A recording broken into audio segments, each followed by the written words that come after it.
a choice right now between fear and love. It's just a rock. Out of the dark night of ignorance and into the shining light of truth. Expounding reality. A population of citizens capable of critical thinking. We don't see things as they are, we see them as we are. There's a level of reality where everything dissolves into an ocean of energy. We empower our experience by insisting on our authenticity. That's very profound. Very.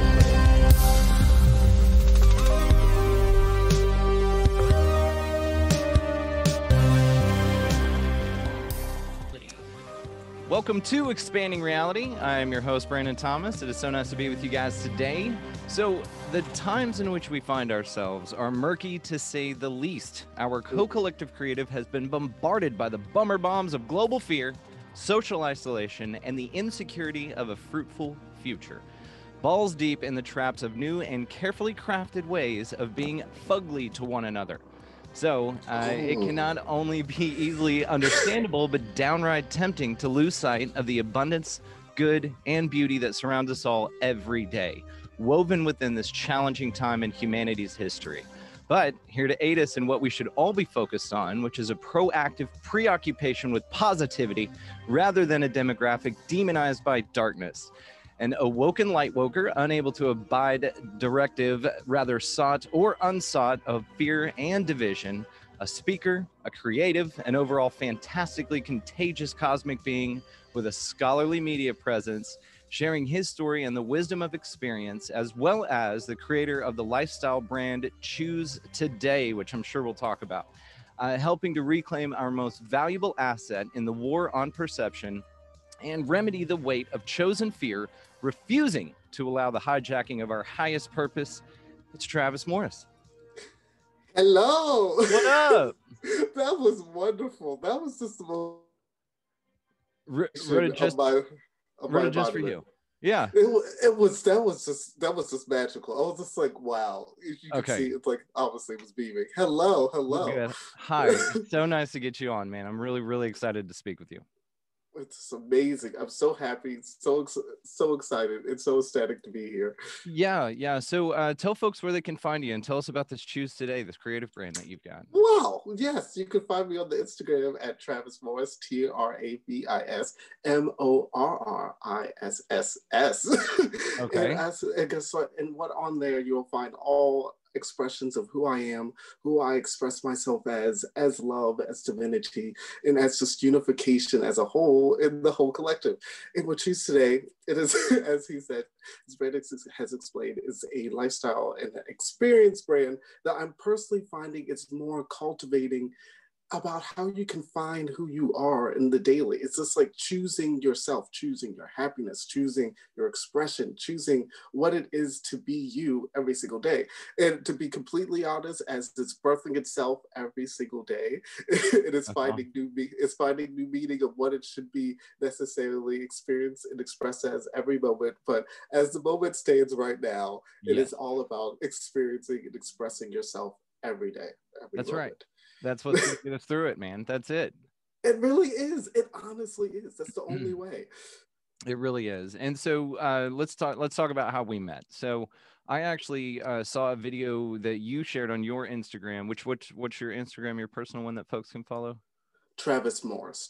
Morris. Perfect. And you guys go check this damn thing out. It will bring your spirits up. So I found you via a video that a mutual friend of ours, Kelly Hanner, who is also going to be on the show. We've already spoken. And she shared a video of yours, and I was just blown away. It was fantastic. It was positive. It was uplifting. It was everything that the world needs right now, which is why I wanted to have you come on and talk, because these are weird times, man. As I said in the intro, it's some darkness going on, and we don't need that. So, well, you're welcome to have that, but you don't have to choose that. And that's why the conversation we're going to have today is going to be mainly about that. But so Kelly actually and I were talking about you, and she just absolutely loves you. She gets the same vibe off of you that I do.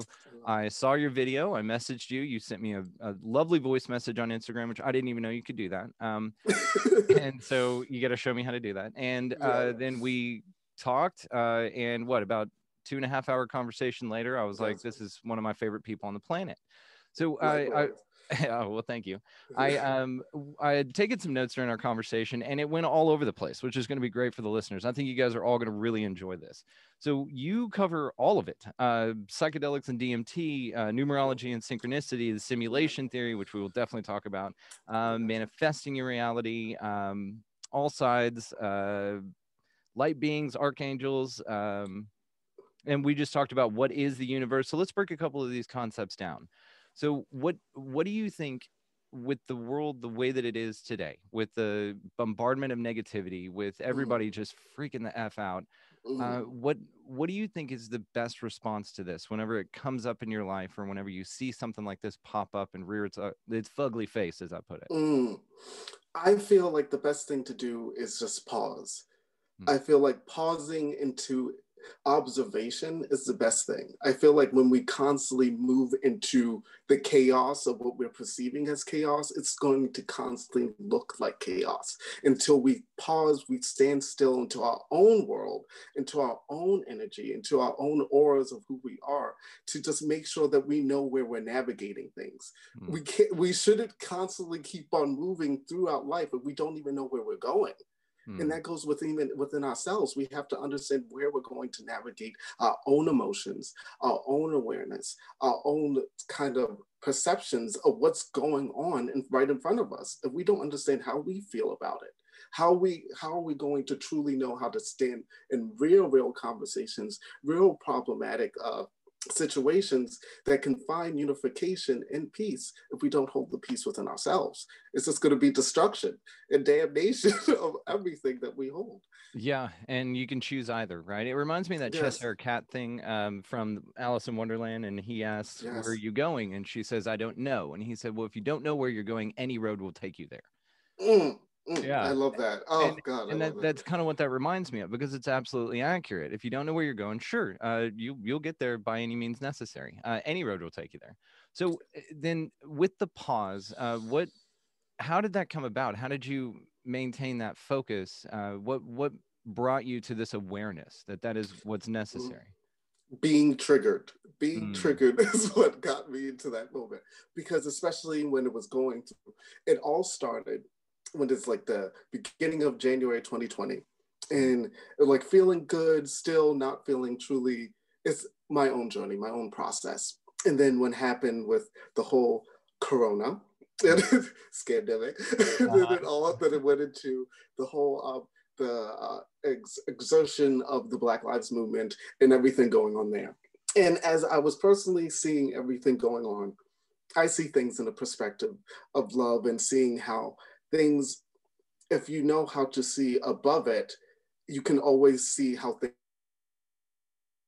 I was just truly having this feeling, this guided movement of Black Lives Matter that always just shows duality and separation, mixture with the beautiful, perfectly placed scamdemic. I just thought that it was just like, I was just outraged. And why is everyone just so easily manipulated by them, by kind of like the little donut, a hot dog on the treadmill? Like a reality. It's just like, why is everyone feeding into this? They're just showing us how to be separated, when we should actually go and ask questions of, why are we thinking that we are separated? Why are we thinking that we are not unified in the first place? And then going into the perspectives of even seeing the obvious right in front of us, especially when you are truly aware of what life is in your perspective, how the precautions of this Corona is being played out, of our safety, of how they handle things. It's just like, this is not like as serious, but also not as real as what we take it to be. It's this beautiful game, this constant game, and I just got fired. I went on this whole knowledge train as we're knowledgeable beings. But I took it to my own to feel like I have to be the reason people get it. Constantly researching things, constantly professing everything to spoon feed or basically kind of choke down some of the knowledge, the truth, and the awareness that I cultivated from my reality. It says, pay attention. Yeah. And what I had to do was just truly slow down. It was a moment when I felt like it's so much energy giving out that I feel so fired and angry. Mm-hmm. It's like seeing someone's post or seeing someone's opinion should not anger me. Mm-hmm. It's like, why is this angering me? Why is this making me feel like I'm also part of not being in love? I was like, wow, okay. And then I just stopped. I was like, guess what? I'm not responsible of anyone else's world, reality, how they see it. Everyone's perception is divinely theirs. I'm not responsible. I'm not responsible for anything other than my world. And that's when that pause came in. And I was like, okay, even if I didn't necessarily name it or label this at that time, but I was like, let me just sit in my own world. Let me work from the nucleus up and build my own reality. Yep.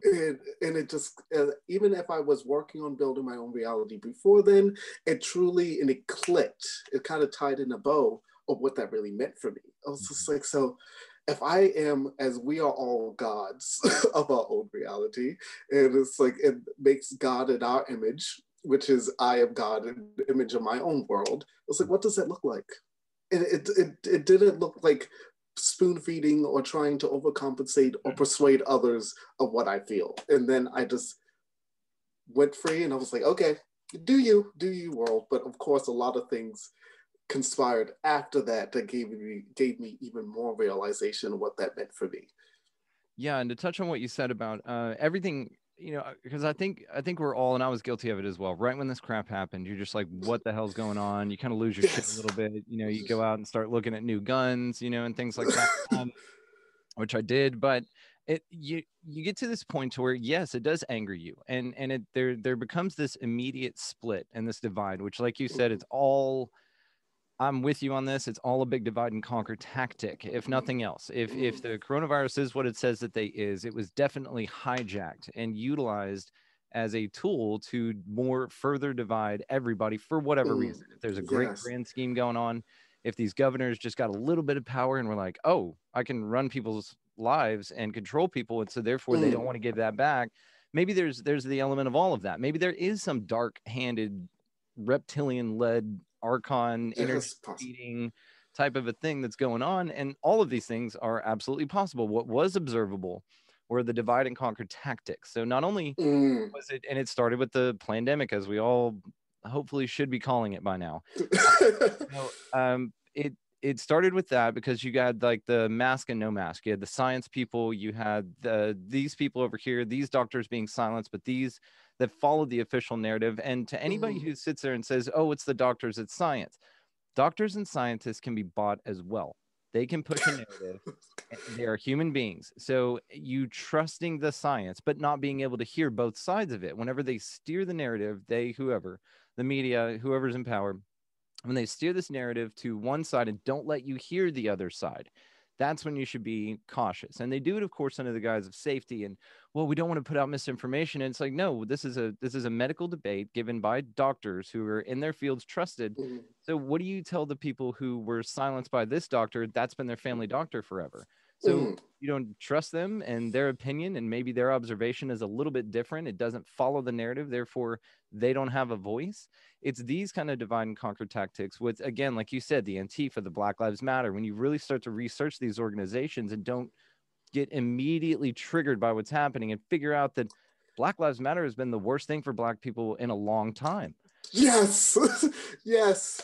The creators of that are open Marxists. You can read their charter and see that that's the way it is. You can look up that they don't spend any money in communities, in hospitals, in local businesses, in anything.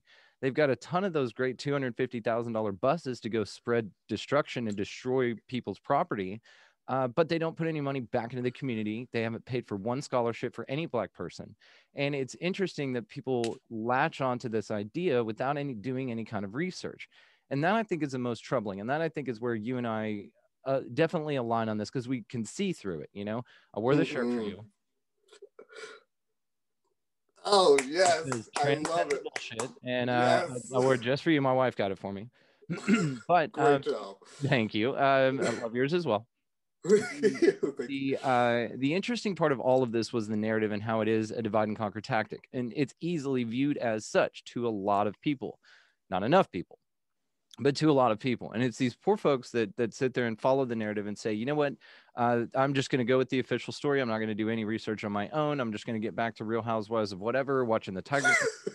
And I'm just going to live my life. Now, there's a lot to be said for the ignorance is bliss element of that. And I get that, because just like you, I went through this really stressful time of, okay, well, shit's hitting the fan. I've got to warn people. I've got to tell people what's going on. Do the research. The MS and MSNBC is Microsoft. It's ran, it's owned by Bill Gates. And so, of course, you're not going to get honest truth about that. But there does come to that point to where you say, you know what, I'm just as big of a problem of the fear element, just on the other side of it. So the divide came with people scared of Corona, locked up in their houses, losing jobs, losing income, losing family members to, for whatever reason, maybe it is Corona, maybe it is just a really shitty flu, we don't know yet, but losing people, and that side of it. And then, gotta wear your mask. And have you seen the people that are taping masks up over their vents in their cars? No, it's pretty cool. Yeah. And then wearing 2 and 3 at once and all these things. And that. Yeah, definitely. And I say go with whatever makes you feel good. But these people running around telling perfect strangers how to live their lives was pretty interesting to me as well. You should be doing this and you should be doing that. It really turned neighbor against neighbor, which was challenging. So when you came to the realization that this is what was going on and you had your angry moment, then you realize that's not helping either. And the thing is, it's so funny because when we actually see past it, it's this constant, it makes you laugh. It made me laugh. It made me really the jovial laughter of the universe. But to know that we are so in months, we were manipulated and we were guided into a direction that only saw us to be muzzled. And it's so funny about the whole thing about what is it? The government only, it does only so much. Only the thing that it needs to do is to slip you a subconscious thought. And we just, especially in a little bit of things of saying, hey, oh, this is truth, this is not truth. Don't listen to that, but don't go searching for that either. And go by this. And everyone's saying, wear your mask. Shouldn't you be wearing your mask? Shouldn't you be doing? It's like, well, why do you think and feel that a mask should be worn? Well, the Corona, of course. Well, do you feel that the Corona lives outside in airborne things? Well, maybe, but what distancing? Well, you're across the street, I'm right here. It's like, it's the type of thing where it's so much of manipulation, but it also comes from a place of do your own thinking. Yeah. Do your own thinking. Do your own process analysis of what makes sense. If someone came to you before this whole thing and says, how would you handle this situation?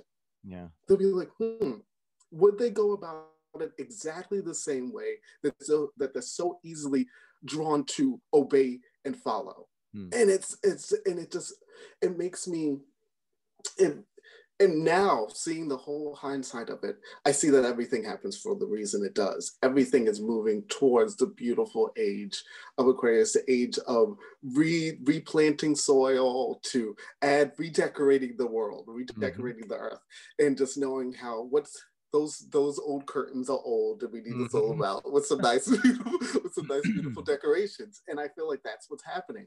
But as we're going through, there are two paradigms that are happening, the old one and the new one. The old one is easily being seen because it's being triggered by everything that's free, everything that actually is the constant of this world.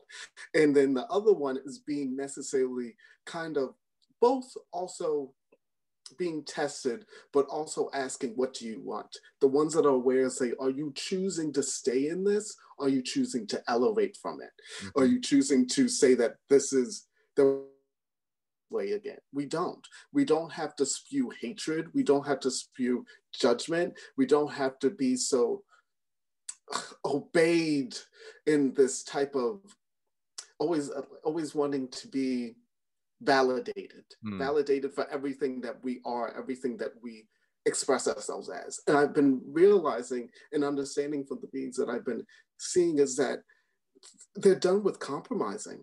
They're done with over exasperating to how to live their lives. It's like they're done with it. It's like full on period type of mode. And it's just, and it makes me extremely excited to see how we're going to fully be at peace with all of ourselves. It's not going to, because that's not the goal. The goal is not to have one side fully in damnation and the other side living in the Eden. It's just like, that's not the way. Right. I feel like it's going to go through a process of asking ourselves, how can we bring more understanding and more love in our daily conversations and our daily one-on-ones of saying that you can have your truth and I can have mine, and this is unity. You don't have to invade my world with your judgment, with your pointy fingers, and with your idealisms of how I should live my life. You live in your world, I live in my world, and we have a peaceful ground. Have a nice day. Yeah. But of how to say, have a nice day without creating an argument. Yes. Because the thing is, a lot of people can be the bigger person. But if the other being is not willing to be that bigger person itself, it can have a potential for confrontation.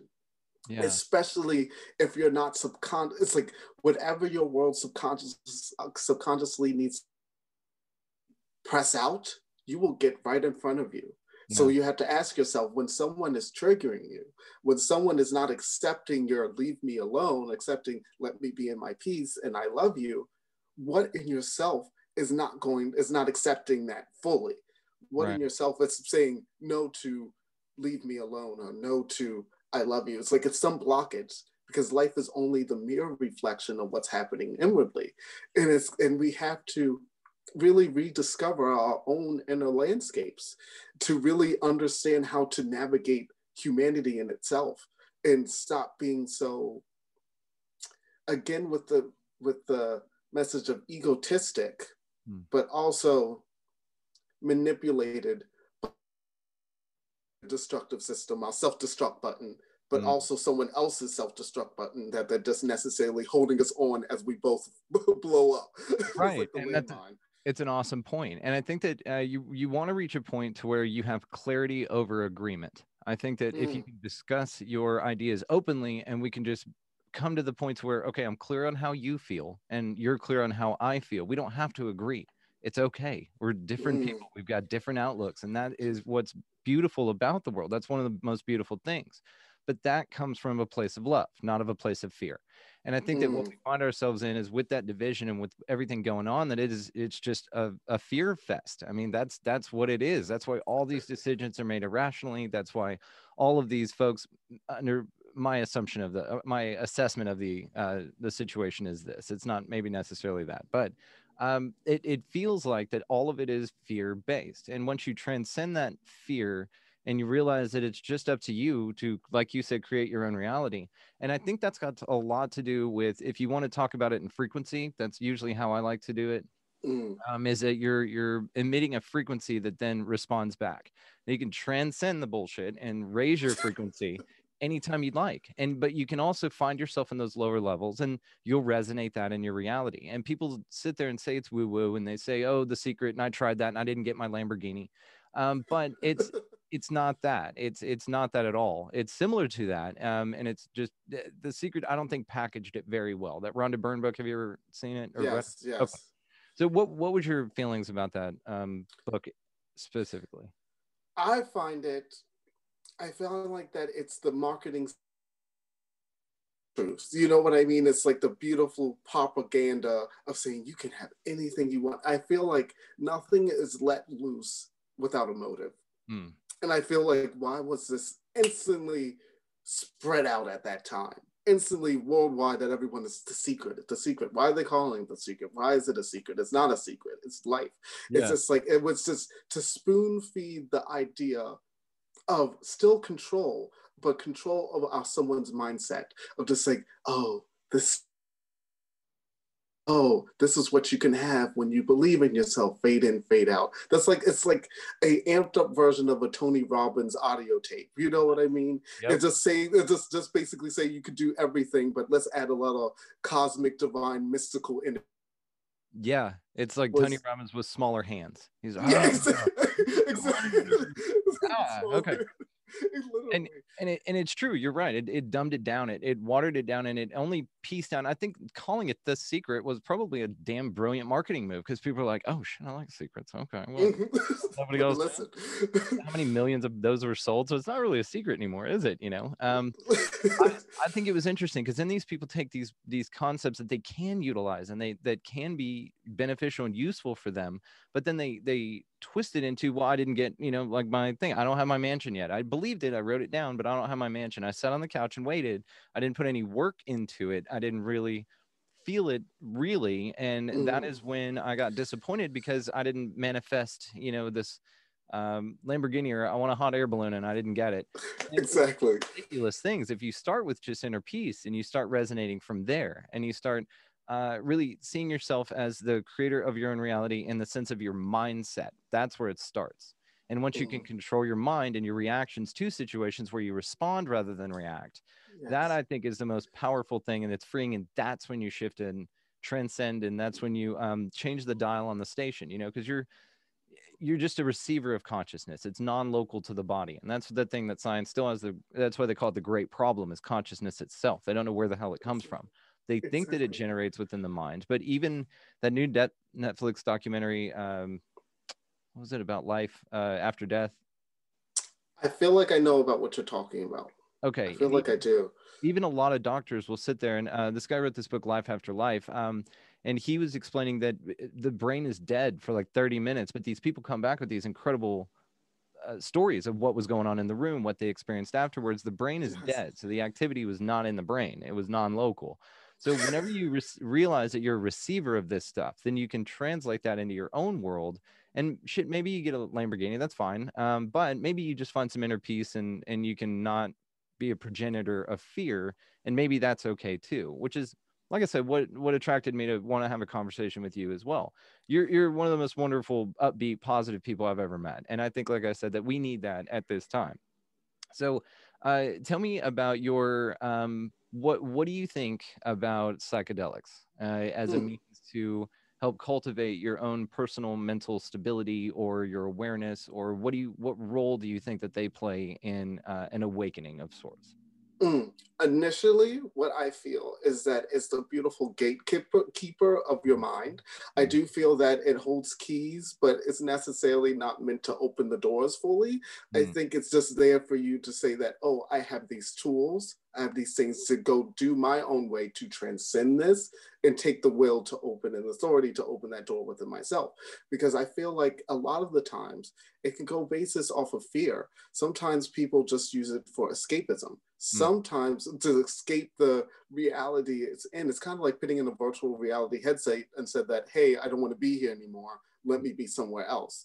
And that's what it is. And I feel like other times it's when you are aware of its true power, divinity, and its essence to bring more knowledge to you, it gives even more meaning. It allows you to be more, it's like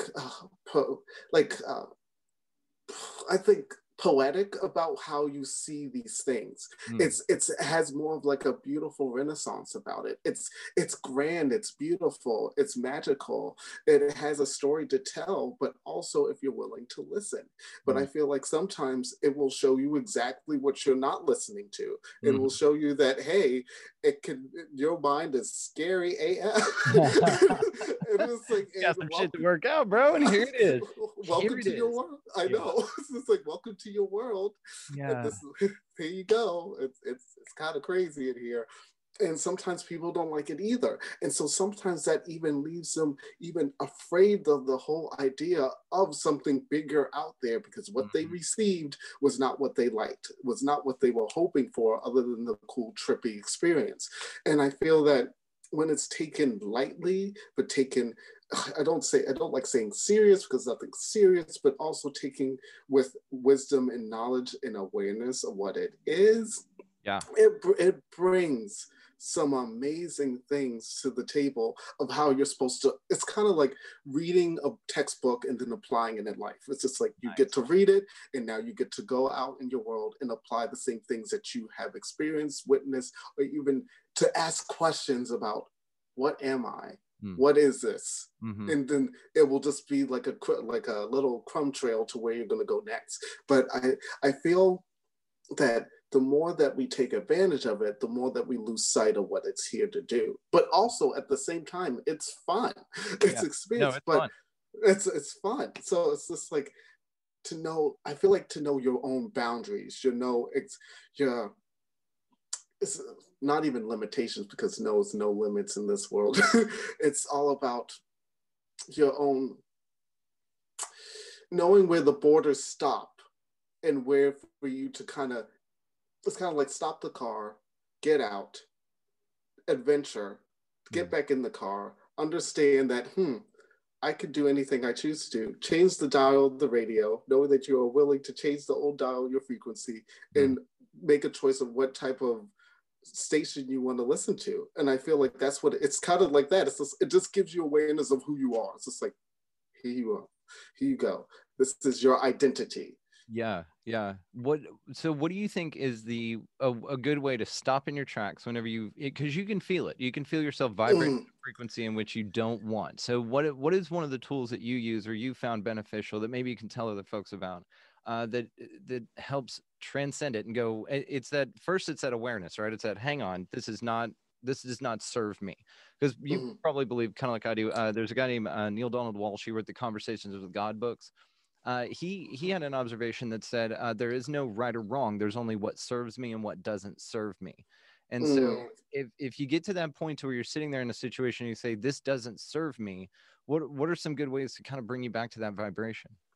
I feel like and even beyond, or the first question from that, because you have to be truly aware of what are you? It's like, what is your whole embodiment, to understand what you choose to accept and what you choose not to accept. It's just knowing that you hold both of these things in your hand. You have an option to choose. And I feel like a lot of us don't even know that we can choose. So we just hold these in our hands, and our hands get tired, we get exhausted, we get drained, we feel miserable, depressed, whatever, anxiety. And then we realize that we can drop one and embody the other. And I feel like sometimes to really know that we can break that own mold of our own subconscious relay. It's a subconscious loop within our thoughts. But first we have to ask ourselves, what is the point? Why do you want to say that one serves you more than the other? It's like it goes deeper and deeper into the caverns of our own mind and embodiment of asking. Sometimes, as you said, there's no right and wrong, but you have to ask, it's like, what is your full benefit? Your full benefit of one could be best. In this situation, could be best or worse. And I feel like the more that you know what makes you fully in happiness, fully in awareness, but you have to be aware to even understand that question. Because yes, it's like, if you don't realize your own divinity, your own power, your own authority over your life, you'll just choose both and think that that's a good option. Or you choose none and be like, you think that you don't deserve any options. It's just like, you have to know that you deserve to pick whatever you choose, but also you must be aware of what you're choosing. And I feel like what happened with me is, when you're sitting there and you're asking these questions of what you are, what you deserve, what you think you feel you're worthy of, more knowledge comes in. I even recently learned this.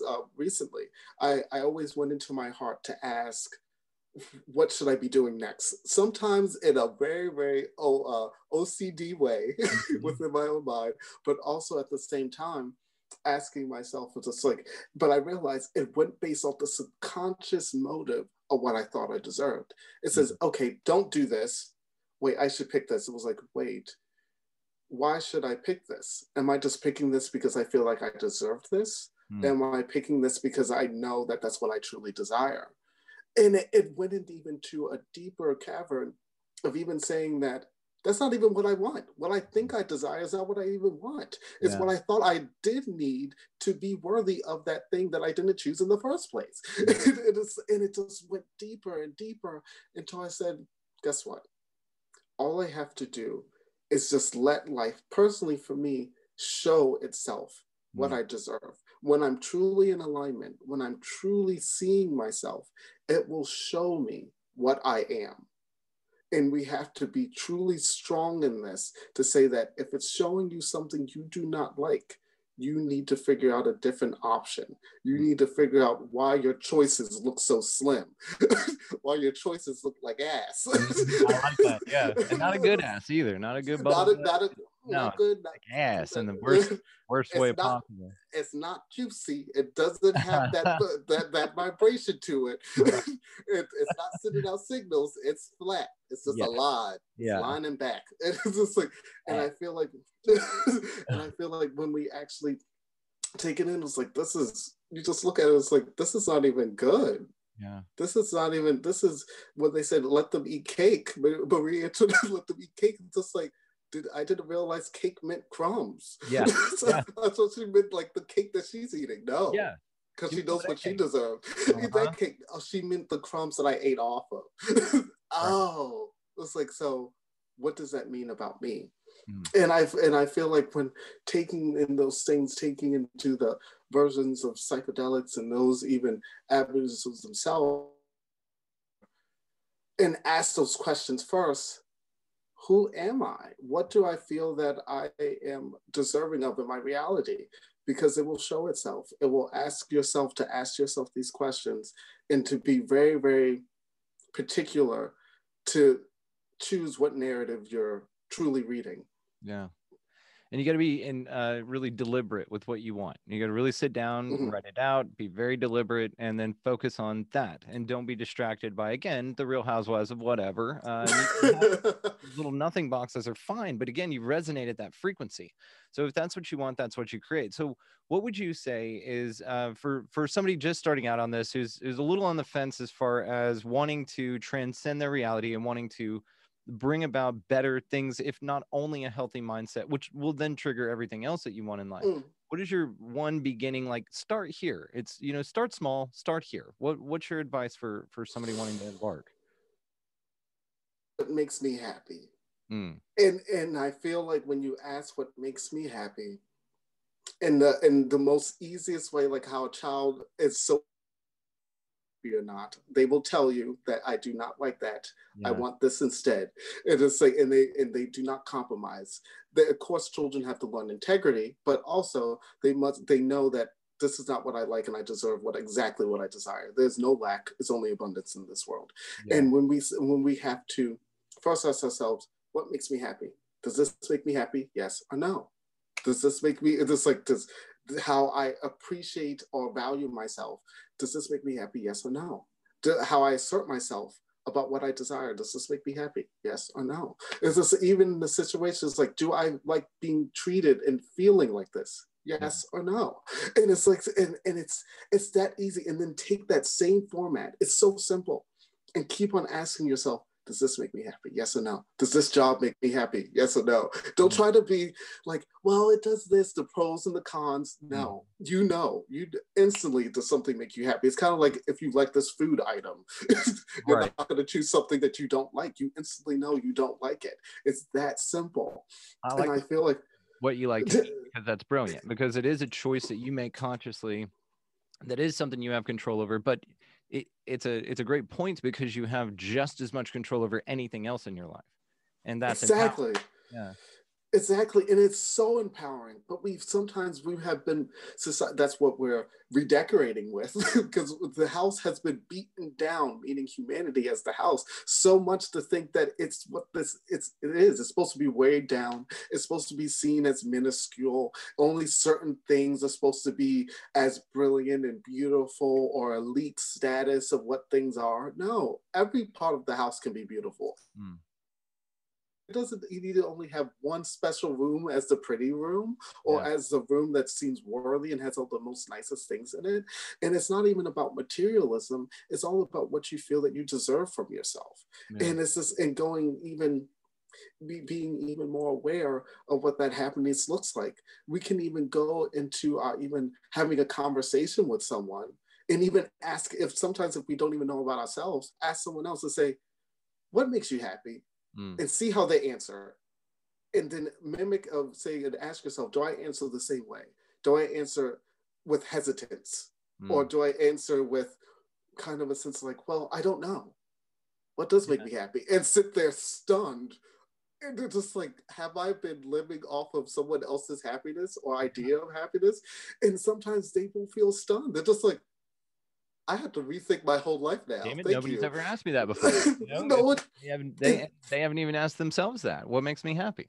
Exactly. And I remember when I was over at my friend's house one day, and then and his name was Travis. It was so funny. And he came, and he was picking up something, and he was asking, he was like, oh, how are you? He was like, oh, what's my name? I was like, Travis. He was like, really? Yeah, Travis. And I asked him, I said, so what are you doing with your life, or something in that congruency? And he's like, I'm good. I was like, how are you doing? He's like, I'm good. I said, are you happy? And he paused. He was like, yeah, I am. And he just smiled. And it was the type of thing, it's like, you feel it. Yeah. You feel it. He's just like, yeah, I'm happy.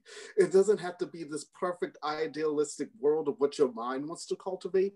It is something that your heart knows it is. It's like, I'm happy where I am. And that's the most beautiful, when you're happy about where you where you are in that moment, not where you think you're supposed to be, because every moment, every minute, every second, every day is not promised to us. We don't even know we're going to live in the next 3 seconds. You have to be happy in knowing that what you have right now, do you feel good in it? Can you sit in it, relax, breathe in it, breathe in your own crisp air and say that it's not toxic? Is someone else polluting your own air system?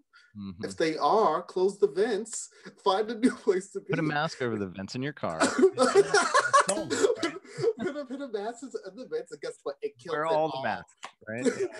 Wear them all. Yeah. They're just like, wear them all. It might be some filtration system. It's like, wear the mask. And it's so funny. And I don't dare, and I don't tell someone to do it. I just give someone the perspective to say, just ask yourself that question. Just ask yourself, are you happy? And ask everyone else, are they happy? And around you, I feel like around you in your life, and ask them. Yeah, and so this is the realization I came to as well, because I got on this big, I've been a conspiracy analyst for a really long time, and so you start following the money, you follow these trails, you're Tonkin, and the Tuskegee experiments, which were horrific, that our own government perpetrated up against. And so you get to this point with all of this stuff where you have a ton of information, and you're right, and the government lies to you, and you're right, and they're screwing you over, and they're taking your rights, and they're chipping away at our freedoms, and you're correct, but what you can do about it is you can lose your damn mind. You can be scared on this side of it, away from the people who are got to wear your mask, got to stay inside, got to do what the media tells you to. And then on this side of it, you have a fear wrapped up into, I got to warn everybody, I got to wake everybody up, I got to tell them, look, we're being fucked here. This is awful. Wake up, because if enough of us wake up, which is true, then we can change things. But the problem is that people have that opportunity. You can look at that. You can find the same information that you and I come across, and you can do that. You can do the research. The problem is people don't want to be woken up, man. I've come to this conclusion. They don't. And so therefore you've got to take away, I found it most personal, most prolific for me, is if I take away the responsibility that I feel to wake people up that don't want to be woken up. They're happily sleeping, and they're fine with that. And that's okay. You guys go nuts. So it is, if we are doing this doomsday march towards totalitarianism, the only thing you can really do, and I've said this forever, is tend the garden you got. It's not my saying. I've just been saying it forever. You've got only control over, what your house looks like, what your body feels like. You've got only control over your mindset and the people you choose to spend your time with and your happiness. That's what you have control over. And it's almost like a domino effect, because whenever, and they say this about dating. I haven't dated in a long time. I'm married, but they say this about dating, that if you're out there and you're desperate, people can feel that and smell that, and they don't want anything to do with you. But if you're out there living your best life, you're being who you are, you attract wonderful things in that way.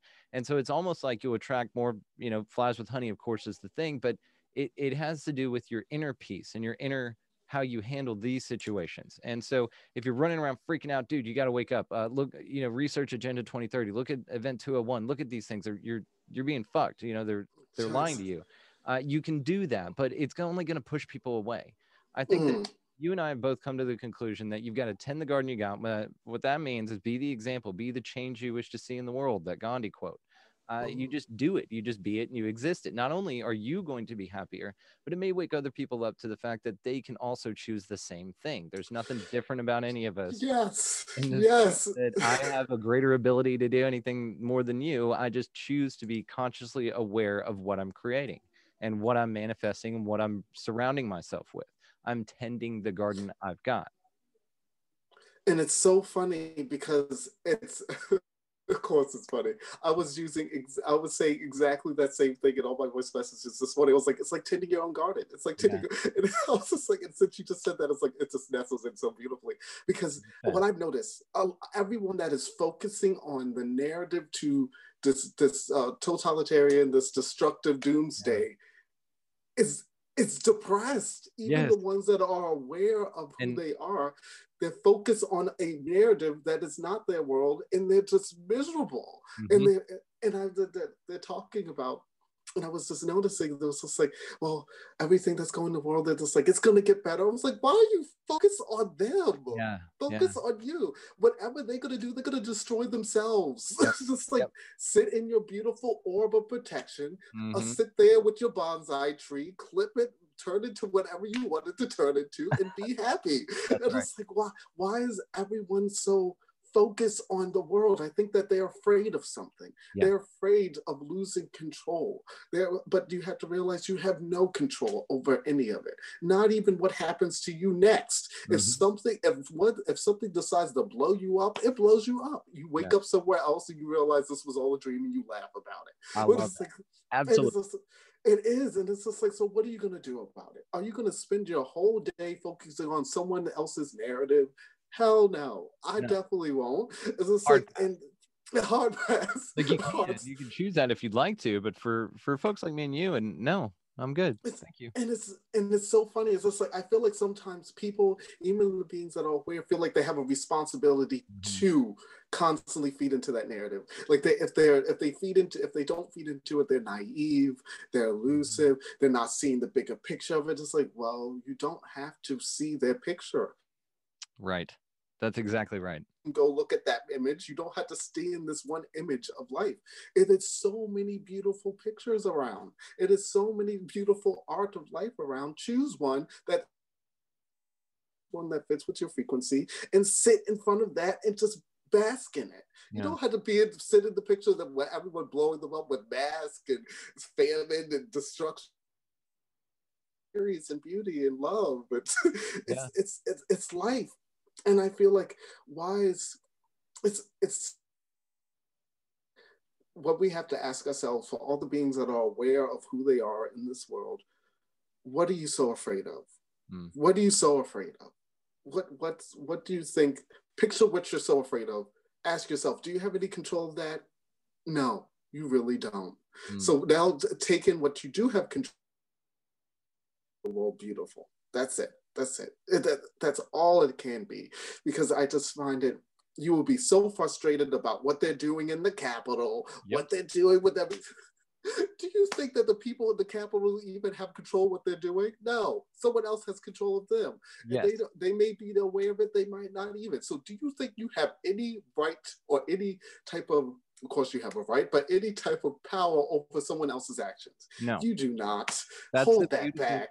That's the beautiful realization right there. That's the meaning of it all. You don't have any power over any of that shit. The only thing you have power over is what you perceive and how you control your own reality. And it's a beautiful thing when you get to that realization and realize not only that what you just said, that you don't have any control over anybody else, which why would you want to, right? Why the hell would you want to control anybody else? Yes. Good. We're good. But also it's to the point to where you can create your own reality in whatever way you choose. I would say start small, right? So what is something somebody needs to start with whenever they get to this realization? I want to shift my reality. Okay. I want to shift my frequencies. Mine's gratitude. And I tell people this all the time. Start with gratitude. So there's also a trick in a book that I read about keeping a gratitude rock or a little object or a bracelet or something around your whatever. Something that will visually or physically, whenever you stick your hand in your pocket, there's that rock. And anytime you touch it, you think it's something that you're grateful for. And mine is always, and I always use the example to start very simply. Start with, you got shoes on your feet, you got running water at the house, you got a house, you got a roof over your head, you've got, a car, if you've got a car, you got all these, you got people in your life that love you. You've got a dog, and dogs are dope. You've got all these wonderful things that you can be grateful for, and that shifts you. It gives you that bump into that next frequency. It gives you that gratitude frequency. Some people, like I said, wear a wristband, and every time they see it, they think of something that they're grateful for. I will find myself interrupting patterns of thought because I recognize them very quickly. When I'm talking to somebody and they're like, oh, and this happened, and just this sucks, and living the dream, that weird cliche thing where they're not really living the dream, they're being sarcastic. Yes. And it's like, okay, and I'll catch some of my friends going off on a rant. You let them rant, you let them be there, and I say, look, feel what you're going to feel, but don't stay there. Have that emotion, figure out why you're feeling this way, and either change something or move forward, but don't stay there. And when you sit in that, that's when that echo chamber happens. Now, I will catch myself again, and my friends are probably extremely annoyed by this, but they know it's coming, that anytime they start bitching or start venting about whatever, which is important as well, I'll let them finish, and then I'll go, okay, say 5 things that you're grateful for. And they're like, ugh. And by the time they get to about number 3, you can see the shift happen. You can see the big smile on their face. You can see that whatever the hell they were bitching about a minute ago or feeling like was important and was just ruining their life is not. And it's that type of thing that I highly recommend that folks check out. Start with gratitude, and that's going to shift your reality to that whole new level. And it's very empowering. It really is. And I feel like to say what I would start with someone else, that gratitude is first, number one. But for me, what I've learned is because sometimes with gratitude, when you ask yourself, what is actually the most important thing in my life? What are the things that I actually have in my life that not by your ways of what is valuable or worthy, but also what is the saying that you have, like you said, shoes or food or anything.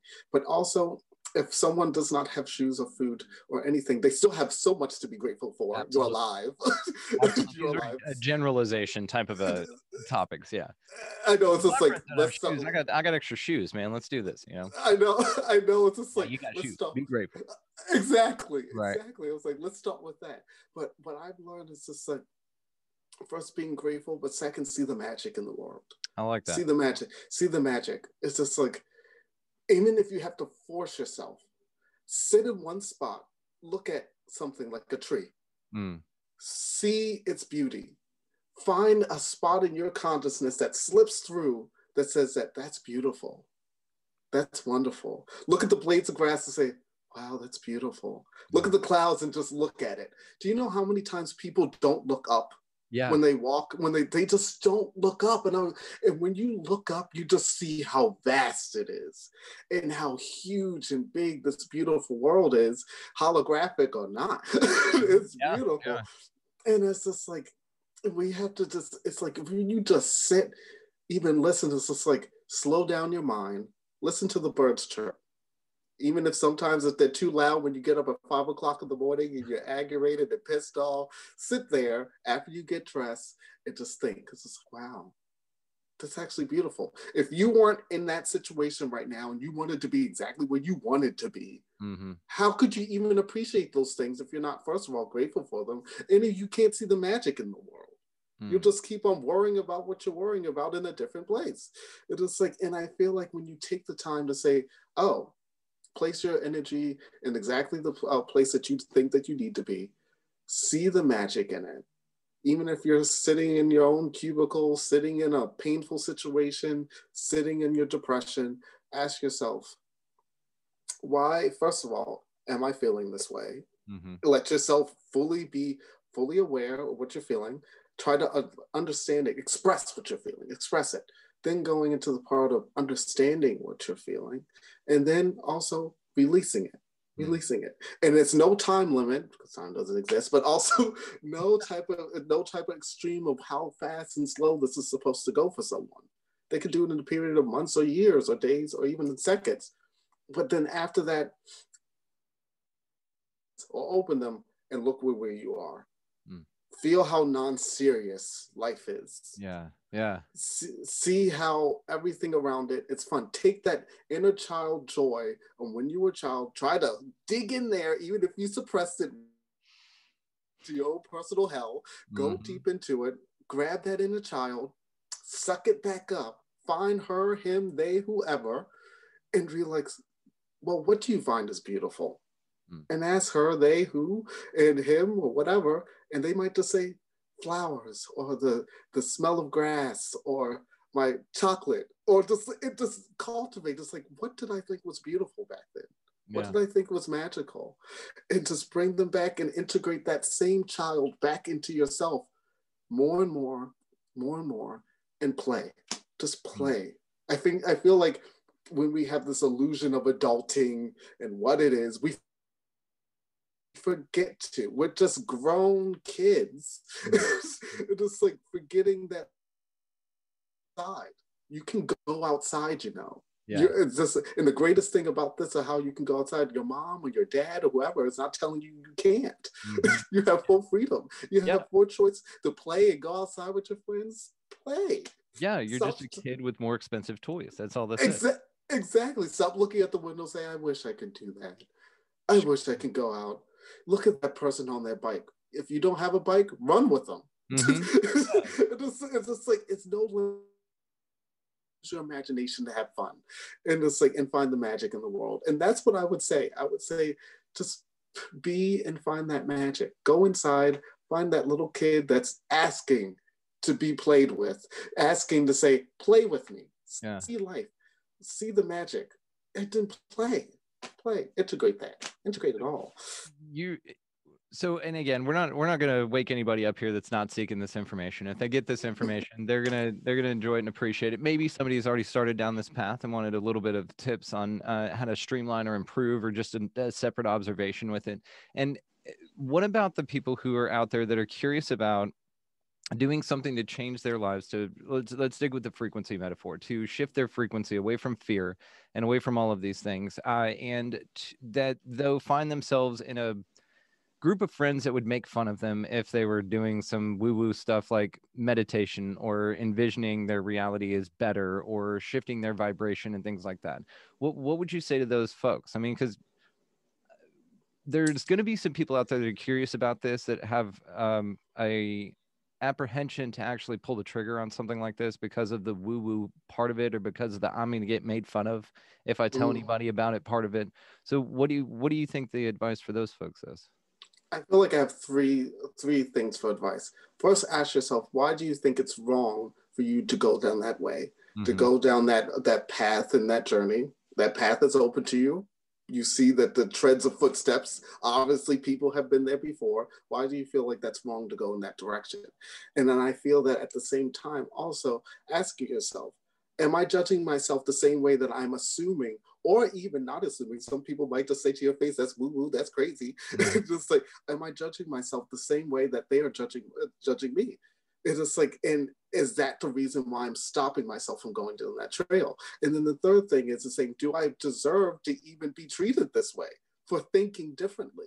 Yeah. Am I a modern witch that's basically saying, if I know what 2 + 2 is, that I'm going to be burned down the stake by even my own subconscious thoughts or the people around you?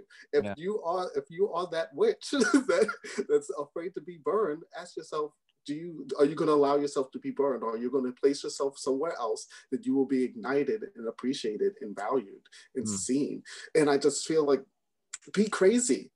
Yeah. It's no one in this world that has not changed it stayed in a normal state. Everyone that was brilliant, that changed the world, was weird. Mm-hmm. Was weird. Yeah. Everyone that was normal didn't do jack. Yeah. They didn't do anything. This is like Albert Einstein. He was called slow and special needs or retarded. I don't like that word, but it's just a word in itself. Yeah. It's the case. It's just like, why would you feel that when someone that sees beyond the scale of what you see is someone that you should lessen? Yeah. You should be applaud, not lessen, for you to think something differently from somewhere else. Your opinion is as valuable as anyone else's. And because you even think broader to ask more questions, you should even applaud yourself that you are even asking that question. It's just like that student that decides to raise their hand in front of the whole class, knowing that they're the smart kid. What's wrong with being the smart kid? Yeah, we're good. We need that. I know. Some people in the room may even know the answer, but they're afraid to raise their hand. Be the brave one. Raise your hand, wave it, be loud, be expressive. Don't be afraid to show yourself. But if you are still creeping that way of being brave, just ask yourself those three things. It's just like, why are you afraid to go?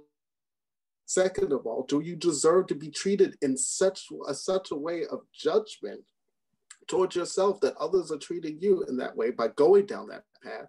And also, do you deserve to be there? Do you deserve to sit in that spot of feeling suppressed to express yourself? Why do you feel like you need to be suppressed? And it's like the same way that they thought that women did not, it was funny for women to say that they should learn something other than being an incubator and someone that's supposed to be there as a figure. It's hilarious. So ask yourself, has anyone that has changed the world stayed the same? And if you said no or yes or whatever, you have to sit and ponder on that. Your answer will come to has no, they have not stayed the same. To say, good job. Yeah. Now move. Let's move on.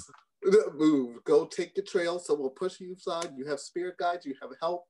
Look for someone that will help move with you, or just move yourself, because not everyone will be there with you. But when you get to your destination, or even on that road, you will find people along the way that will skip along the yellow brick road with you to get to the Emerald City of just awareness and just self-expression of love of you.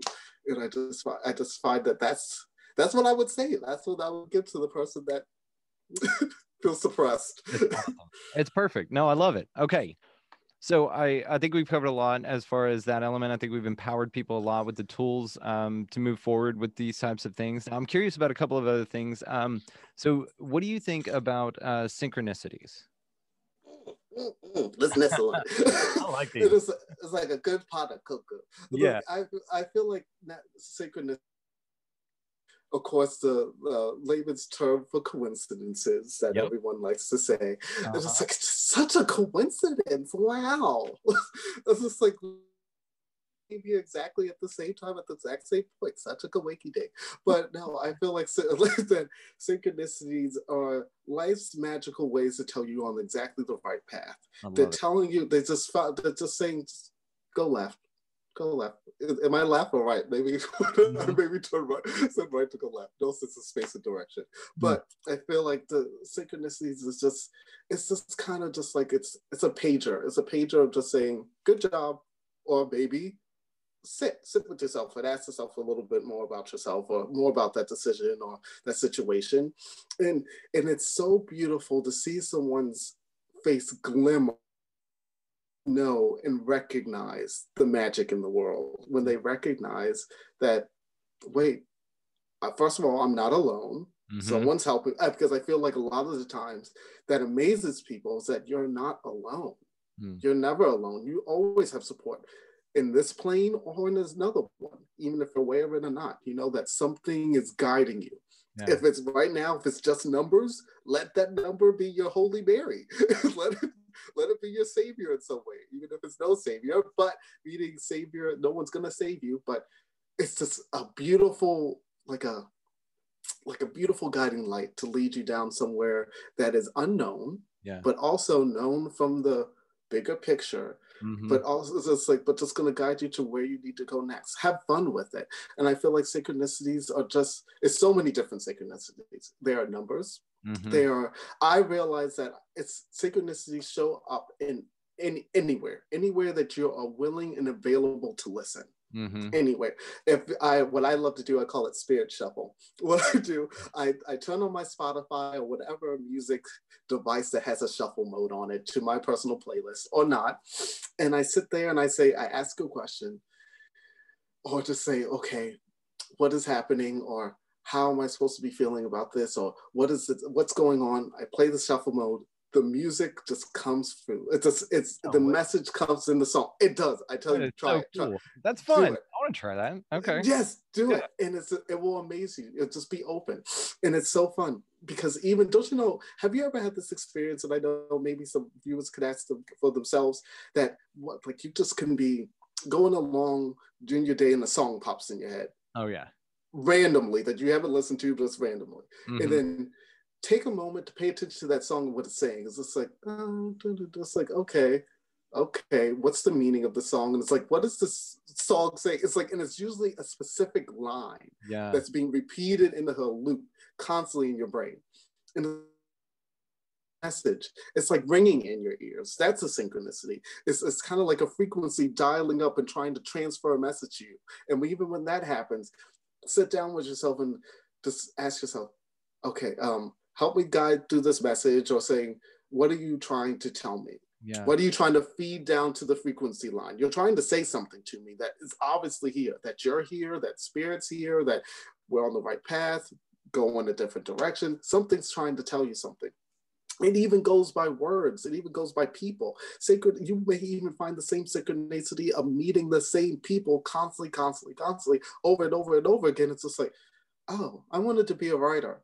Every single time I'm at my coffee shop, it always seems like writers keep on sitting next to me. Or every single time that I talk to someone when I'm as a barista or something like that, and someone keeps on saying, hey, well, I was like, they may ask you just like, so what do you like to do?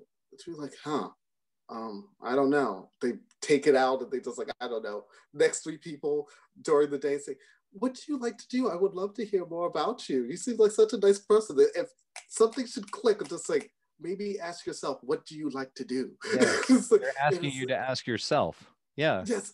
And even in messages, even in words and in physical text, if a text keeps on popping out to you, you will see it. It was even funny when I was sitting, I was looking for things because I'm creating a movie and it's going to be beautiful and I really love it.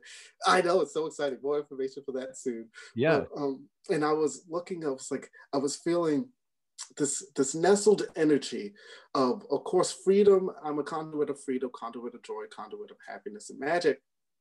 And I was just feeling the sense of the slight suppression of feeling like, okay, am I able to do this? Am I able to do this? And it's like in this false illusion of limitation, which there are zero. And as I was sitting there and I was asking myself, it was like, okay, just watching it, but still keeping my I can do anything energy vibe going on. On YouTube, ad that just kept on saying, freedom, freedom. I was like, ooh, excellent. I was like, okay, I get a hold of that. I know. And then also the message in the number was 1035. I think it was 1035 or 1044 that said, I said, what does this mean? And it says freedom to live. I was just like, oh, that is just beautiful. So with synchronicities, just be open. Be open. If you notice that something is reoccurring, then the coincidences in your mind, that happening for something's trying to contact you. And if someone's afraid of the woo-woo, it's nothing that is demonic, nothing to come at you. Yeah, and that's what I'd say to it. Just try it. What do you have to lose? Just what do you have to lose? Just give it a go. Don't tell anybody if you feel embarrassed about it. Just sit in your home for 10 minutes or whatever and manifest something that you want, or think about something that you want, or focus on something, meditate a little bit, whatever, and just try it. And start with that gratitude thing. Start with seeing the magic. That's a beautiful way to do it. And it's funny too what you said. Where was I at? About whenever you do the synchronicity thing, so one of the biggest ones and one of the most obvious ones that people pay, they notice it all the time, but they don't think anything of it, is, oh, I was just thinking of that person. I haven't thought about him in years. And then they just called out of the blue or sent me a text out of the blue. It's like, yeah, bitch, that's synchronicities. You should check into that. It's pretty cool. It's just like, it's a fun thing. And I feel like the biggest thing is to be use your observation. Yeah. You must, it's just like sometimes things will just flow right in front of you, but if you are not paying attention, you will not see it. It's just like, it's like you have to pay attention. You have to know that really here for you. Don't just be nestled into the mundane idea of reality. Be curious that something else is out there that's so much better than what you are choosing to accept right now. It's so funny. Everyone, but no one's willing to believe in it, and it's just everyone just like they see these movies, they see these things like that would be so cool. Everybody wants to be a wizard. Everybody wants to have that magic bullshit of just saying they can snap their fingers and do that. But you can actually do that, even if you don't believe it or not. Take it into a question and say, "What about if I can? Yeah. What about this?" It's like, and I feel like a question that someone can ask if someone said you can't. What about if I can? Yeah. Just say that. It's like, what about if that actually is possible? Question the question. Yeah. And I think that I forget who said it, but it was a quote that said, whether you think you can or you think you can't, you are right. Yes. I saw that actually early. I think it was yesterday. It was yesterday or a couple of days ago. It was just basically saying exactly what you said. It's just like, either way, you are right. Yeah, There's no... You are oh no, I can't bungee jump off this tower. You're right. Oh, I can bungee jump off this tower. You are also right. You are correct. You're correct. It is just like the thing is the universe, which is you. It is like will not argue based off what you feel that you're limited to do. That's right. It will go based off your boundaries. If you feel the world is this small, it will be that small. If you feel that you cannot go off of that, sure, you can go, but don't be mad if someone goes off and bungee jumps off of it. Don't be sitting there like a crying baby and be pissed off. I want to be a writer, but I can't. Then you're correct. Or, I want to be a writer. Okay, then you're right. Right. And get out there and put the work in and move forward and stay positive, stay on that. You will start bringing things to yourself, the situation in which you know that you are, and opportunities to be who you know that you are. That's the best part, is it starts to send you opportunities to practice what you're wanting to do. So if you say, I'm a writer, it'll send you writing connections, or it'll send you ideas and inspiration. Now you have to put it into practice. It's great. I love it. It's great. It's like opportunity meets desire. It will come together. But if you don't desire any of it, you won't get it. But also you have to know that you're worthy of what you desire. Right. You must know that desire is bringing by will, but also surrender. Bring the will, the authority to actually do something about it. But it flows and communicates with you. It just may be in so many different ways. And I feel like that's the premise of synchronicity. It's just knowing that it's desire meets opportunity. And if you bring your mind to escape the ideas of your limitations and see in your big dream world, you can make anything happen. And I love it. And it's crazy too, because you'll see, if you think about, let's say, a particular blue car, if you look at a blue Outback, okay, and you're like, oh, those are kind of cool cars. Not only will it pop up on your feeds everywhere because your phone's listening to you because the government's... Yes. But beyond that, you'll start seeing them everywhere in life. You'll be like, dude, I've seen a ton of these things. What the hell? And it's an interesting thing. That's one of those signs that you're given. It's like, it's not weird. They've been there the whole time and you're not paying attention to them. There's maybe a little bit of that, but I think a lot more of it is that now you're consciously bringing this experience to you. And the same goes for hate and fear and all of these things, and self-doubt and all of those. You will bring that and you will manifest that into your life, because it's going to give you exactly what you want. It's going to give you the opportunity to be hateful and to be fearful, and it's going to give you things to be fearful about. Shift your perception, change that dial, even one tick. Say, I'm grateful for this. Look at that beautiful tree. I think these are the kind of things that encompass what empowers somebody to be a little bit more positive in a world where, man, it looks like a shit show out there. It really does. But don't, turn off the damn TV. Stop listening to what the media is telling you. They're all pushing a narrative, and that is a fact. That's not a oh, well, you're just It's a assuming fact. in a conspiracy theorist. No, that's a fact. Follow the money, look where the money's at, and for yourself. Now, once you get to that realization, you realize it's all bullshit, and you realize that you do create your own reality, and that the only thing you do have control over are your thoughts, emotions, and what happens in your immediate circle and in your garden. So tend the garden that you've got. And it's so funny. It's like it's this type of thing where I even realize that a lot of things that a lot of beings of this humanity does is that when they are asking for something, when they're asking from change from the world or change from themselves, it's like they're not aware that these changes will show up to give you an opportunity to evolve. You can't just say you want to change it and you just won't get anything to question, not even question, but to make things change. If you want to be a positive person and you go out through the world and say, I'm a positive person, hello, hello, and someone might say F off, and you'd be like, well, I'm a positive person. Why did you do that? That's it. You say, all right, we'll see you later. Have fun with that. Exactly. And it's just like, if you really want to be the change in the world, that with change comes obstacles. You're not going to be away from it. It doesn't, and how you take those obstacles are all in your own reality, all in your own choice. It's like, if you choose to change something in your reality or even the grander scheme of reality, know what you're asking for. Because how can you ask for something when you don't know what you truly desire? And it's just like, when I even say on my recent post that I made on Instagram about that you saw that we contacted, connected with, is it's like when two people, it's this illusion of war going on between, we want society to screwing up the Trumps, the this, the White House, the oath, the Biden, everything, just like, and it's just like, everything, but they're spewing the same hate, the same things that the other people are doing, and it's just like two people in war just want to control each other, and it's just both of them are going to die because they're not doing it strategically. They're just doing it guns blazing with emotion, just coming out full emotion, which can be a beautiful, insightful tool, or it can be your weakness and your downfall if you truly go so drown in it.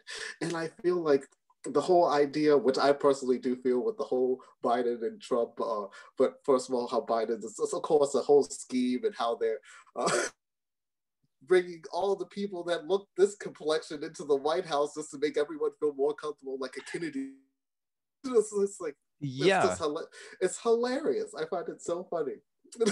someone does that, and how like it's just gonna make it's kind of just like, and if you ask yourself, if they give you what you want or what you think you want, are you willing to shut up?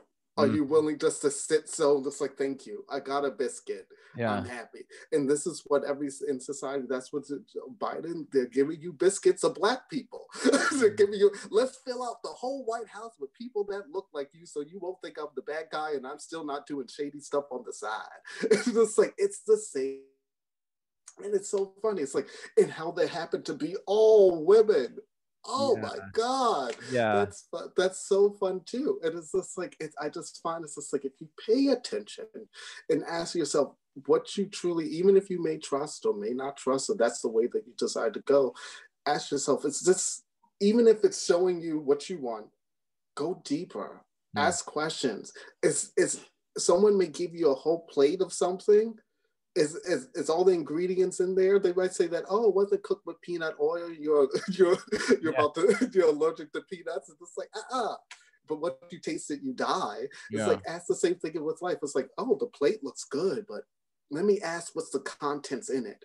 It's like, ask more questions. It's like, when I'm getting, is it good? Is it on the up and up? Even asking yourself with even the relationships surrounding you, is all your relationships on the up and up of what you fully feel like you deserve from it? It's just like, are you just going to just receive whatever you receive, let someone speak to you in a way that's unlike your divinity? Are you going to have conversations that only represent someone else's truth, but you choose not to authoritate your own divinity in itself and your truth? It's like, doesn't mean you have to, and I feel like this is another thing, you don't have to answer everyone.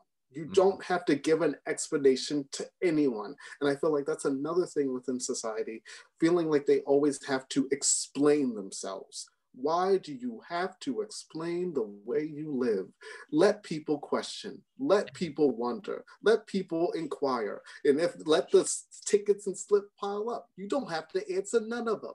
You don't have to answer anyone's assumption of your divinity. All you have to do is be for you.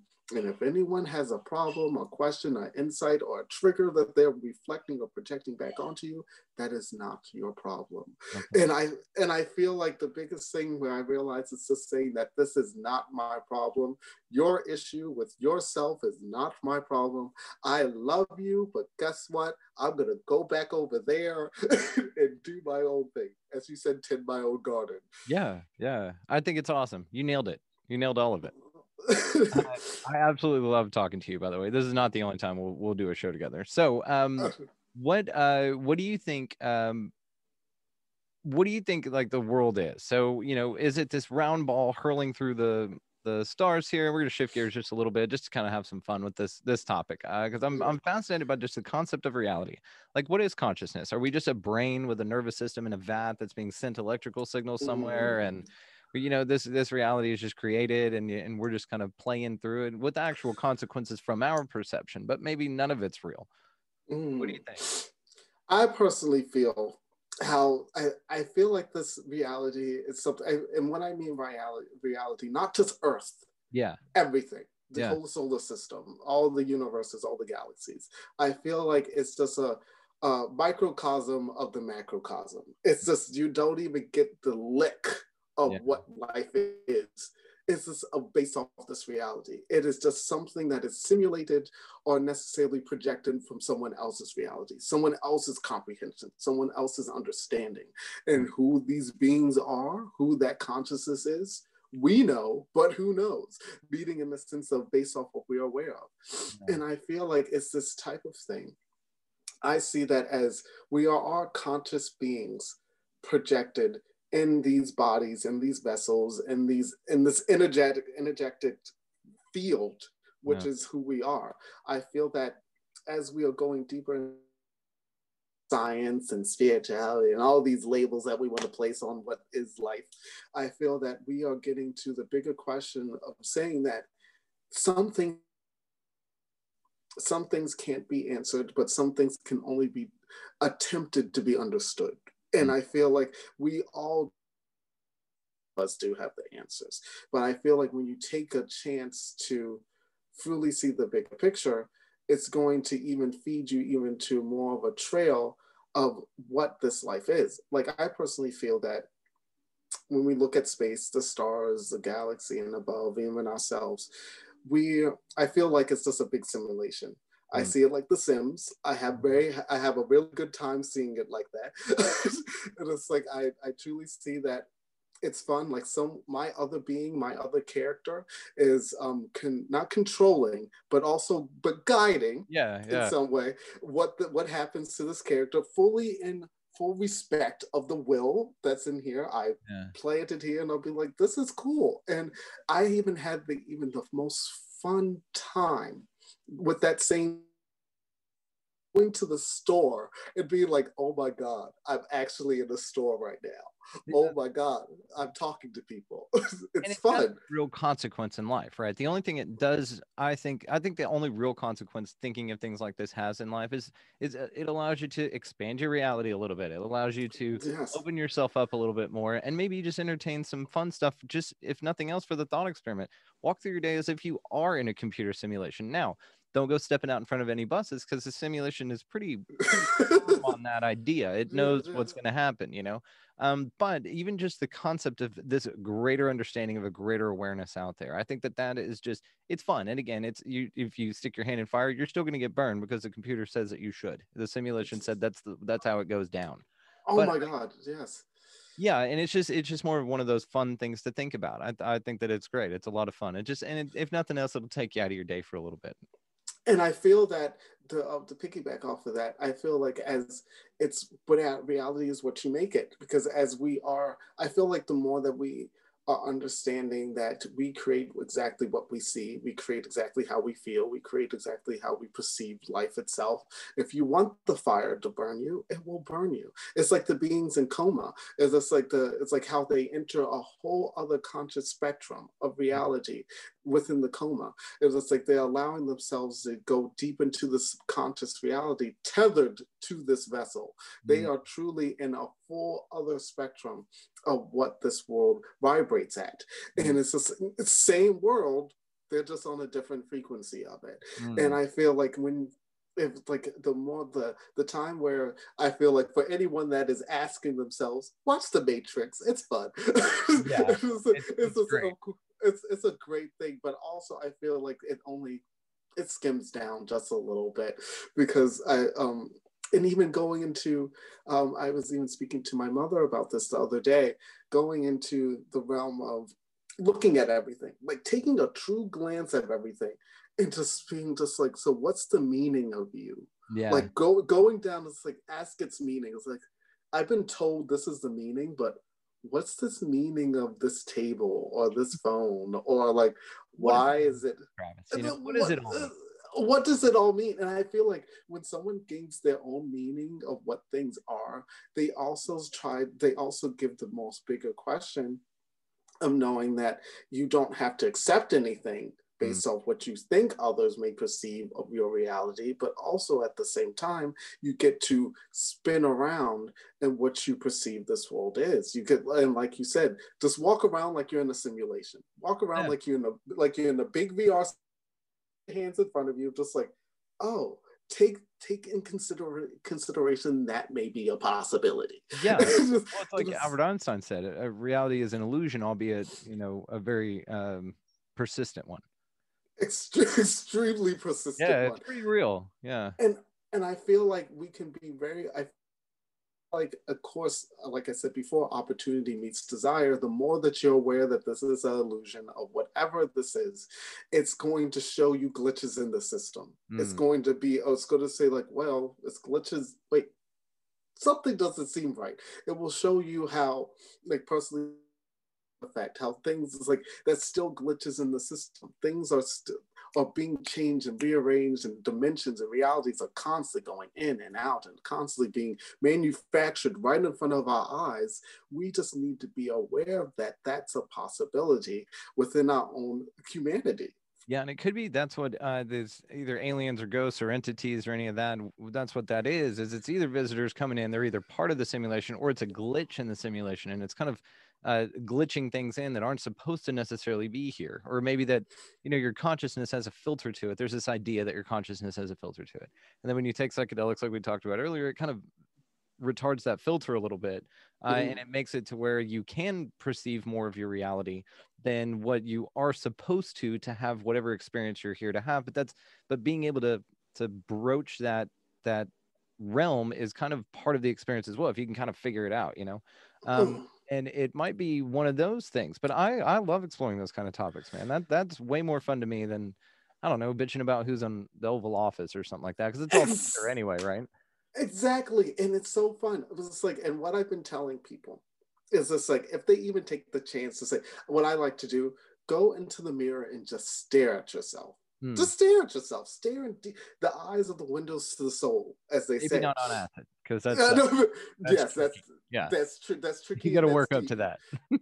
You go Wolfman every time. I don't know about you. I go Wolfman every time. It was just like, I have not seen, what I've seen is that it's just like, I felt this feeling of this non-existent body. I felt of just truly looking into, like, I felt it was so many different energies.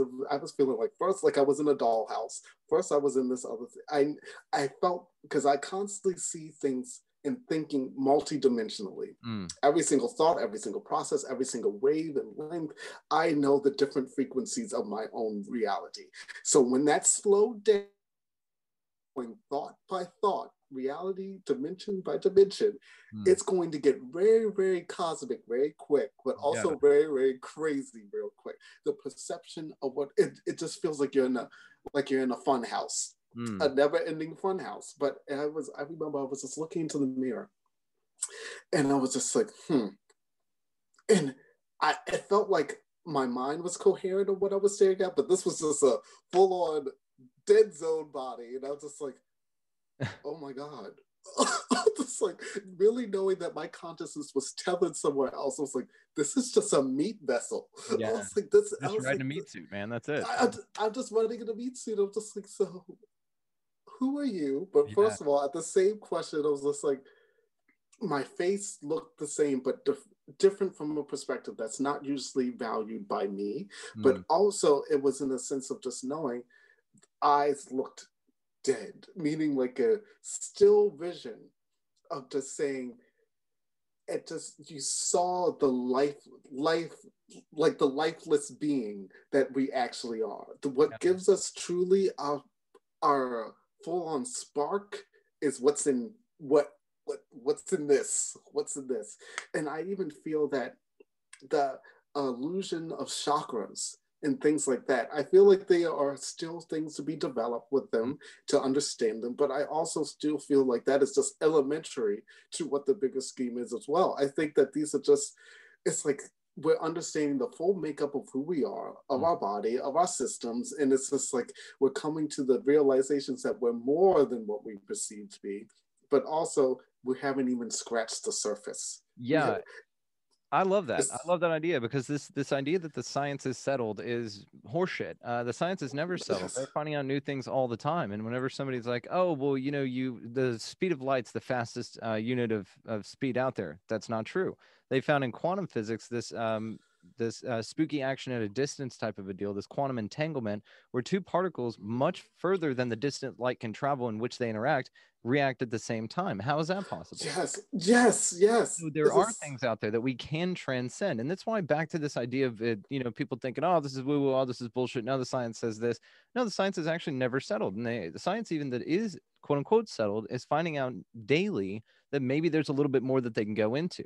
I don't think that a lot of these types of this type of research is funded, because there's not a lot of people out there that want to either change the way that they view about the world, or even when you get into things like life after death experiences, or like the research of Dr. Rick Strassman that did the DMT work, he had a hard fucking time getting funding for that stuff. And even then it was just observational of what it was, and wasn't really able to take it beyond asking those big questions as far as what's really going on, what's behind the veil of it all.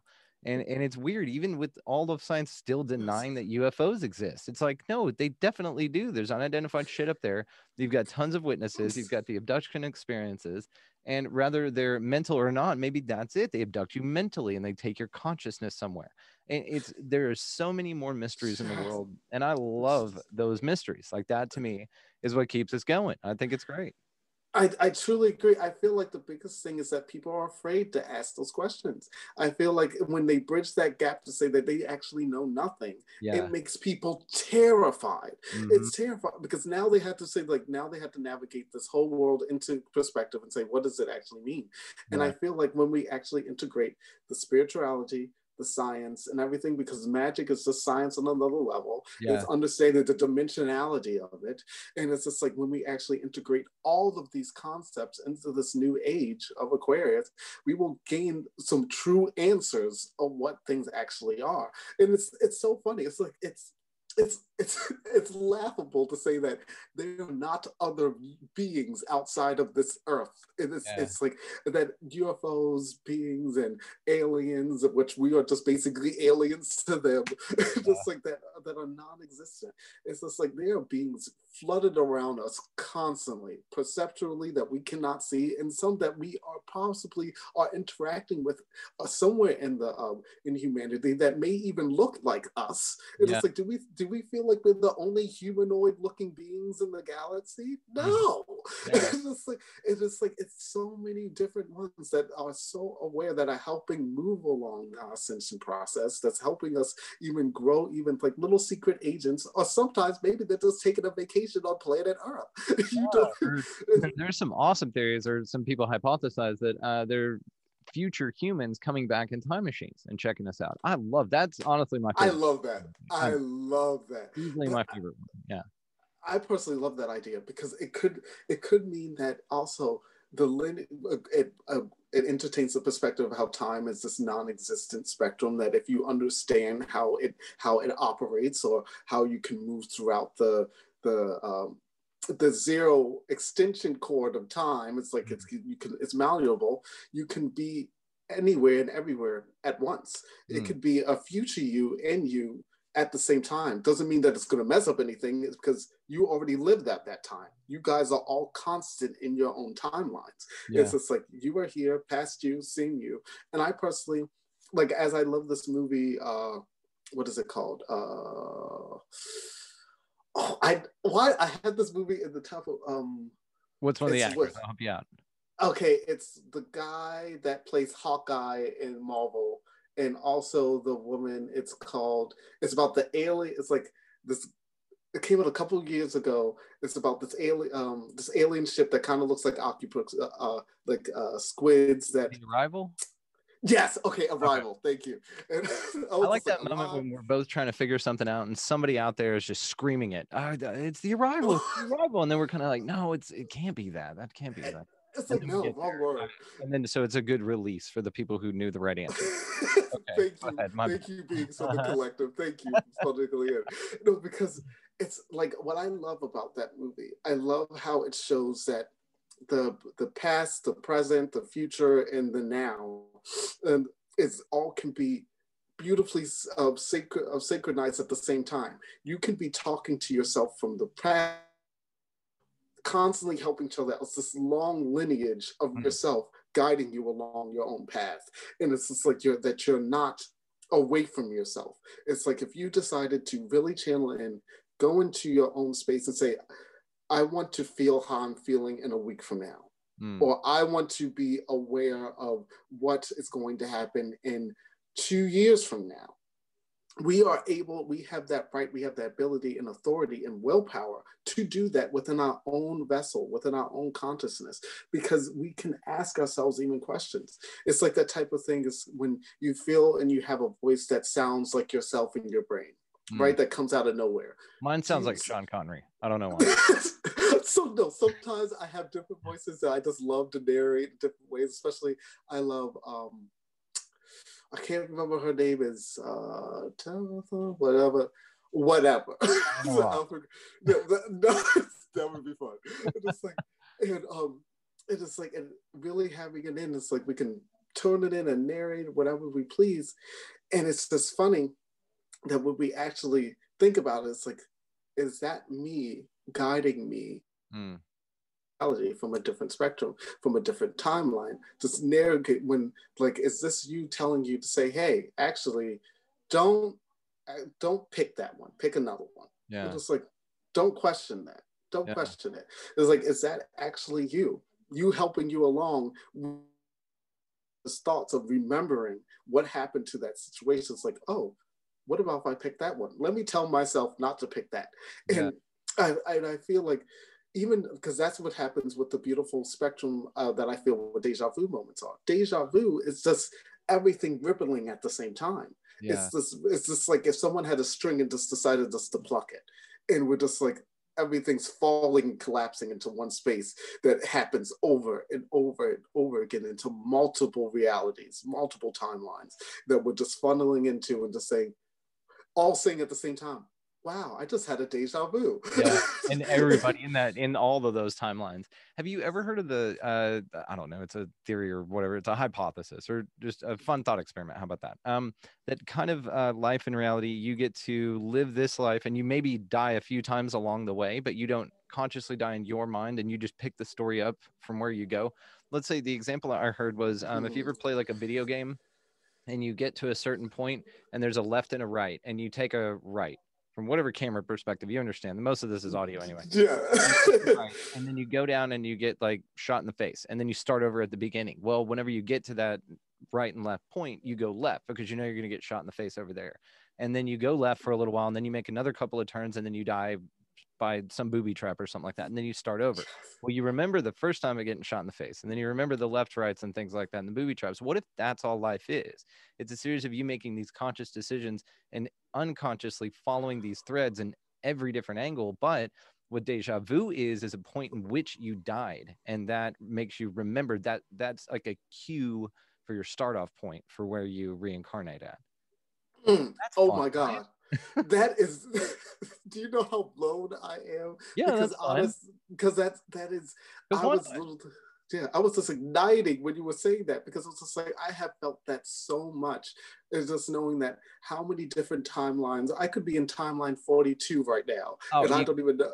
It's like, I don't even know. And it's that theory of multiple worlds thing. You know, there's a theory that there are infinite number of realities, and if there are infinite number of realities, there are infinite number of yous and me's having this conversation right now. And maybe that we're wearing inverse shirts. I'm wearing your shirt, you're wearing mine, but we're having the same conversation. I mean, word for word. That's what infinite means. It's infinite possibilities, which is really fucking mind blowing to wrap your head around.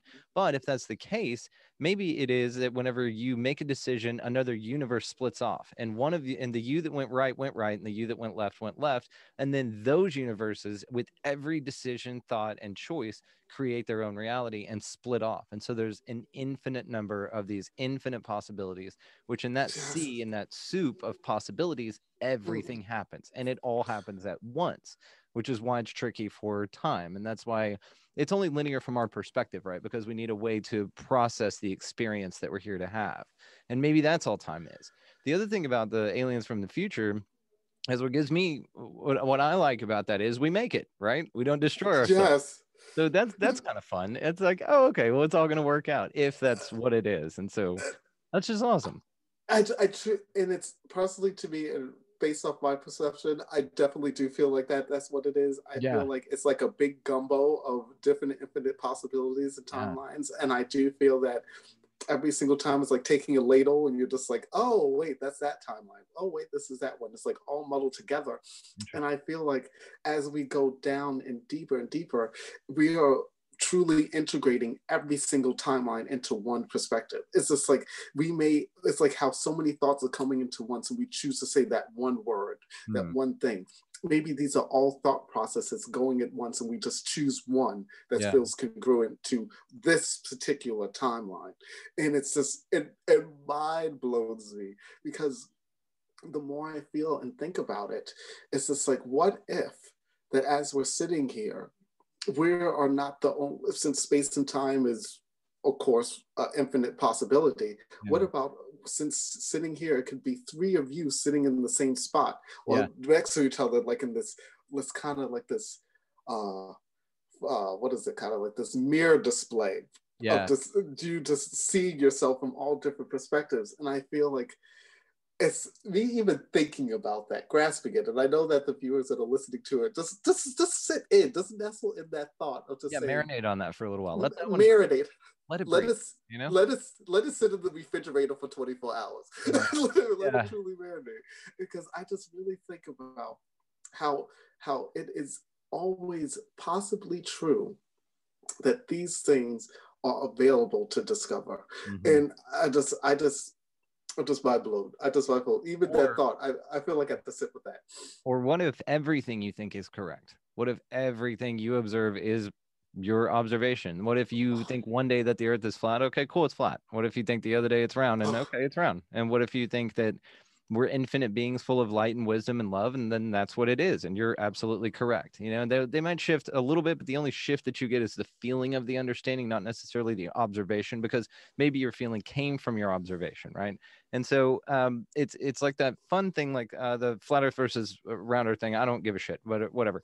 But it's these people who sit there and they have such compelling evidence and believe it so much, and then you've got the scientists over here saying, no, we've got this figured out. Like, it's settled science. Well, well, maybe both are correct. I mean, and these types of concepts are fucking mind blowing to people. But it's back to the all choices you make are simply just experiential, and maybe that they just lead you to other points of choice so that you can experience more. Maybe that's all that reality is, which in my mind, empowering to the point to where you're like, well, then there's no wrong choice. There's only what I decided to do.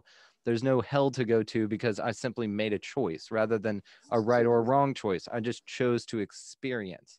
And that is very empowering. I mean, it's very freeing, but there's also a lot of responsibility in that. You don't just want to go around stabbing people in the face for the experience of it. And you're probably welcome to do that. I don't recommend that. But I think that, what if that's it? What if that's all it is? It's just a big soup of experience, and that's what you're here to do, and maybe learn lessons and maybe do some sort of ladder for reincarnation and all of that things. Or it's all just a damn video game, from somebody's perspective, that we're just playing this game, and that whenever the game's over, you run out of coins or whatever, you shag ass back to your house or whatever. That's it in another reality. Maybe that's what this is. Those are the types of things I enjoy thinking about. And I agree with you most, as it's like, because I feel like it's like what about we have this big reset button every single time? It's on a constant loop of seeing what we're actually going to do, what we're actually going to experience, and how we're going to navigate our own lives, and see the differences in all of it, and say that since I know this choice, am I going to choose differently? And it's just like, and what about that's what the dream world actually is? Us playing out the different realities, the theories of our own thought process, and just saying no, yes, no. And truly, when we wake up, it's like, oh, okay, I have to live out in this perspective, because I kind of know if I live out in that perspective, it's going to go to hell. It's like, oh, the perception of it. Yeah, or just whatever you want. Like, it's whatever you want to experience. I think that that's what it's really all about. And I think any sort of religious or political or any type of thing like that that's telling you it's got it figured out, and I know the way that to go, and you should be doing this, is full of shit. I think that anybody who says that they've got it figured out is full of shit. Yeah.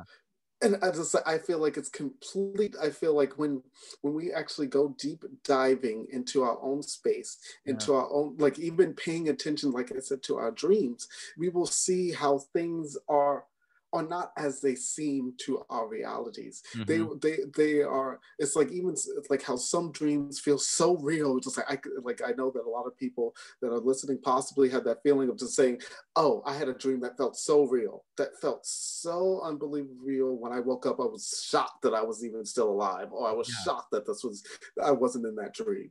It's like, it's kind of just saying, well, ask yourself, when you were dreaming, if you thought that was so real, what reality, what world were you actually just experiencing in? Because I remember, like, I feel like I'm not the only one. When I have dreams of people that I don't even recognize, and these are beings that I have never seen, never done in this lifetime, that I'm aware of, in this timeline that I'm aware of, and I'm just talking and conversating and having a jovial good time, and I'm just like, I have no idea who you are. But in the reality, that when I wake up, was like, but do I know this person? And it's so many times I even had scenarios when I was dreaming, going into those places of realities, when I was even preconceiving how I was going to meet people, and then later in life I met them, and I was like, and I said, I remember one of my friends. I know one of my friends, Kayla, we worked at the smoothie place together, and she came in a week before I did to start the job. And I was like, oh, and we were talking, and I just looked at her, I was like, I feel like I know you. And she's like, I feel like I know you too. I was like, that's so weird, isn't it? And at the time, that I thought it was weird, but I knew that it was conscious development of my story. And it's the type of thing, is when people really start taking into full authority of saying that those things actually do happen. The people that you are with are just not out of coincidence. The beings that are in your story are just not out of just like, oh, we just put things together and you guys just happen to be together. It could be a contract. It could be a full-on, like how someone say, oh, let's all get online together at the same time. Exactly. That's what I feel. That's what I love. It's a soul family idea, right? That there's a bunch of us up there that are just like, oh shit, we're gonna go play Earth this time, and we're gonna go down there. And Travis, you're gonna look like that. I'm gonna look like this, and I'm gonna live in Texas. You're gonna live in Maryland or something. I don't know, north. You're gonna live up there. You're gonna like snow, and that's why you live up there. And I'm gonna not like snow so much in cold weather, and that's why I live in Texas and Texas freedom.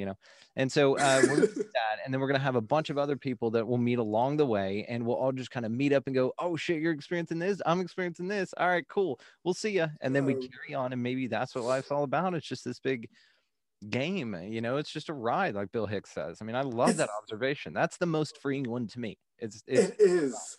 So you're responsible for making choices here and having fun and enjoying the ride. And that's why you're here. And remembering that it's a ride is what will get you out of those states of feeling helplessness or feeling like you're angry all the time or fearful of what the game is trying to throw at you. But maybe that's not it. Once you realize that you're the participant in the game, then maybe you can create a more fun game. You level up a little bit. Exactly. It's kind of like when you realize that you're perfectly placed in those, it's like in every single checkpoint, you're perfectly placed. It's just like, don't you know what sometimes like when you want, like, why did my character end up here in a different checkpoint? This is where all the action is happening. I want to be somewhere safe. It's like, what about if your checkpoint is supposed to be here and you had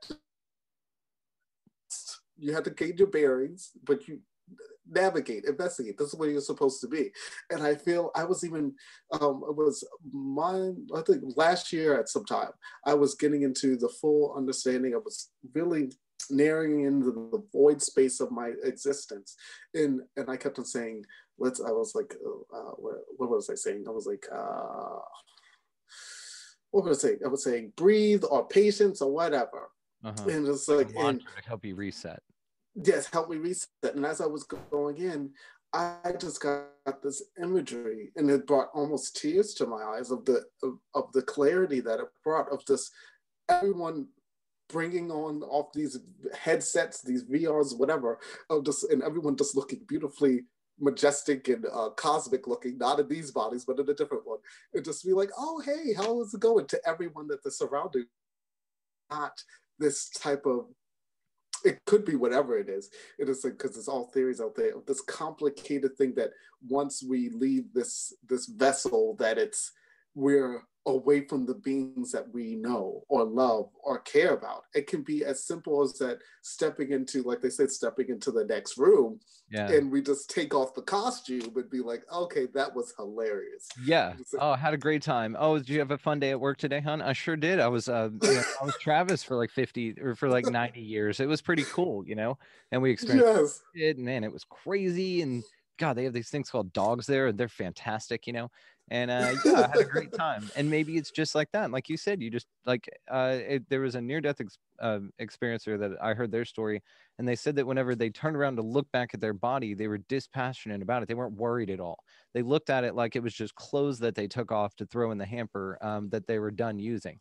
And man, it's this perspective, I think, this reality, albeit an illusion, would be it's you need to be able to dumb it down or filter out these kinds of big concepts, even though they're fun to think about, because you're here to have an experience, or you've paid somebody else for a ride, and basically a little bit if you don't get the full experience for this ride that you paid some maybe we're at a carnival ride, in some astral carnival.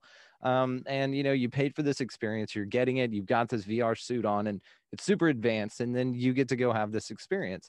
And so thinking of these kind of concepts is not unrealistic. It's basically another way of questioning the universe, trying to figure everything out, but also just playing with the notion that maybe things aren't as rigid and solid and as dire as they say that it is. It's the desire for something to be a little bit less shitty is kind of why I'm a big fan of these kind of things. It's that there's no hell to go to whenever you're done. No, you're not being judged constantly. These are things people have told you, because the church is actually a pretty big control mechanism, and they were part of the government a long time ago, and we just never really separated the control element of it. And maybe it's to limit your power, to exploit you to do something else for them instead of doing something for you, or instead of serving humanity in a greater way with a better outlook. Maybe. I just, like I said, I like going down these thought experiments. I appreciate you driving down the road.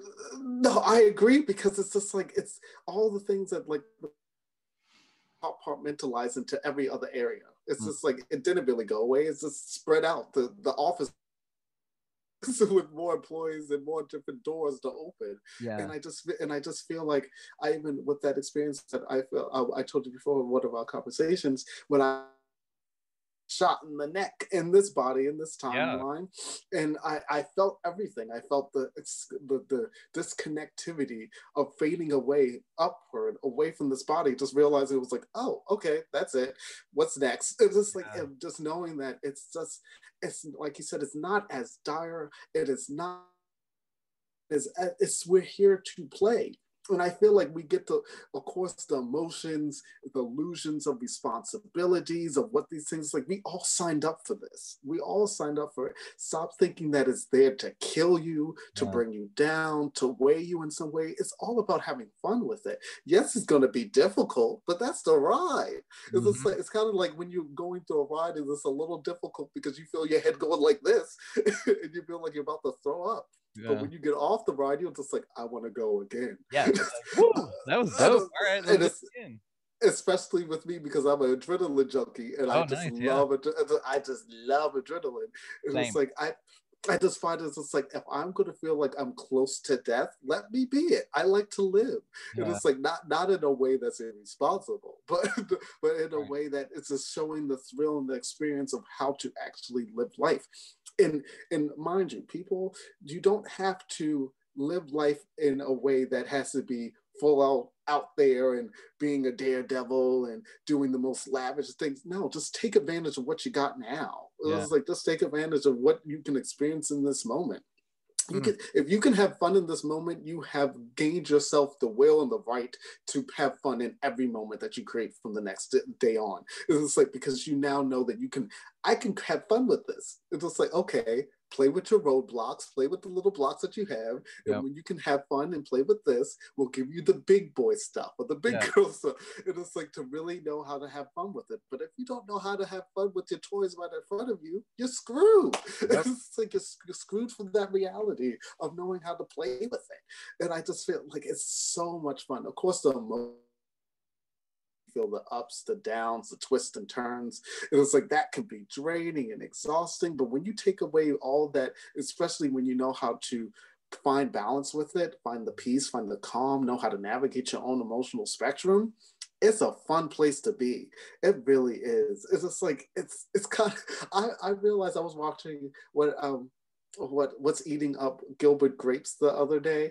And I woke up and walked out. It was at nighttime, and I was looking at all the stars. I was like, I'm in just a big dream. I really am. I was just looking around. I was just like, and with knowing this, I had this perspective of just saying, I can clock out whenever I want.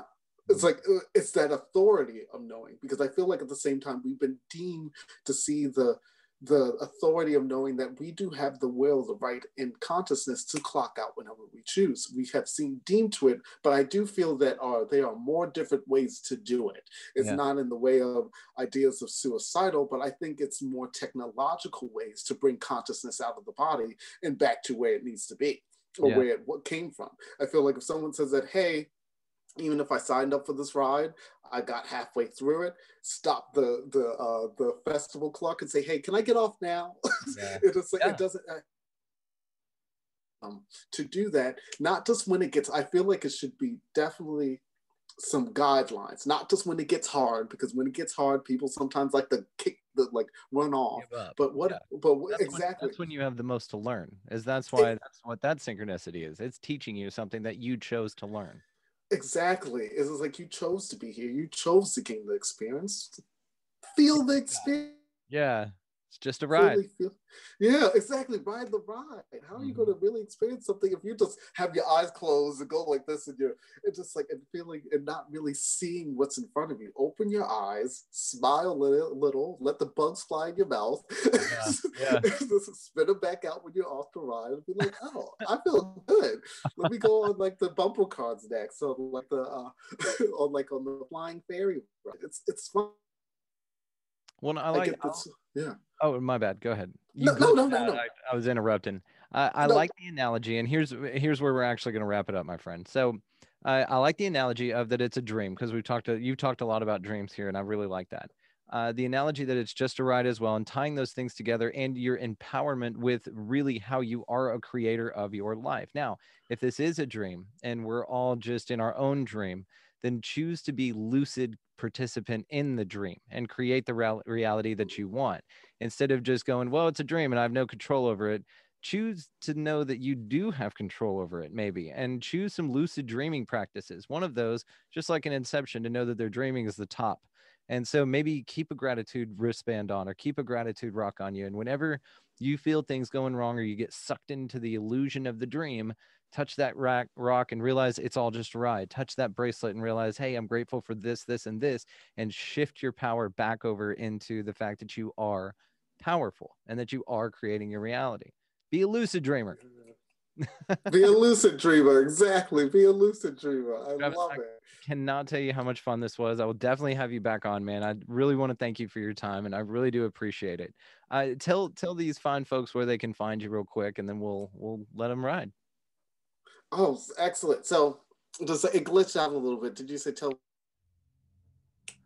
We are glitching out here at the end. It's the simulation trying to tell us we're done. So, look, I'll say, so tell the folks where they can find you, my friend. Okay, and it's been an honor. This has been so much fun, and I'm ready to do so many more. But where you can find me is on TRAVISMORRI. You know what? Don't worry about it because you glitched anyway. Start it over. So on Instagram, what was it? So you could find us with 3 S's. Let's simplify that. Okay, like Travis Morris with 3 S's. Okay, that'll work. 3 S's. 3 R's and 3 S's. 3 S's. And it's like we're doing great. We're doing great in this simulation. We're finding the glitches. That's right. It's just like, and also you can follow Choose Today at Choose Today with 2 O's on Instagram to find how that's going to birth itself, and also our new furniture line, which is very, very exciting. So that's going to be very, very fun. That's so cool. Yeah, and I can't wait to see your film. We'll definitely have you back on to talk about it whenever you get that going. That'll be cool. Love it. You know it's cosmic. All cosmic, and I love it. Well, Travis, like I said, I can't thank you enough. This has been a real pleasure, my friend, and thank you so much. Of course, it's an honor. It's been an honor. All right, everybody out there in listening world. I am Brandon Thomas. This has been the Expanding Reality podcast, and just be good to one another. You know, get out of the left-hand lane, pick up a piece of litter every now and then. Don't litter, first of all.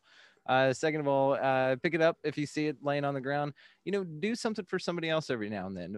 Buy the person in line behind you their coffee or their meal every now and then. Do it maybe once a month, maybe once a quarter, whatever you can afford to do. Change the world in which you live and tend the garden that you got in these small little ways and watch the magic happen, right? Yes. That's beautiful. I love that. Let's get a little sign off. We had a good time today. We had to sign it off right. That was the best way. That was the best way. Do whatever you please to make everyone's life happy, including your own. I just love it. Beautiful. All right, my friend. I love you dearly, and thank you so much for your time. Of course. Love you. Have a wonderful day. Yeah, thank you.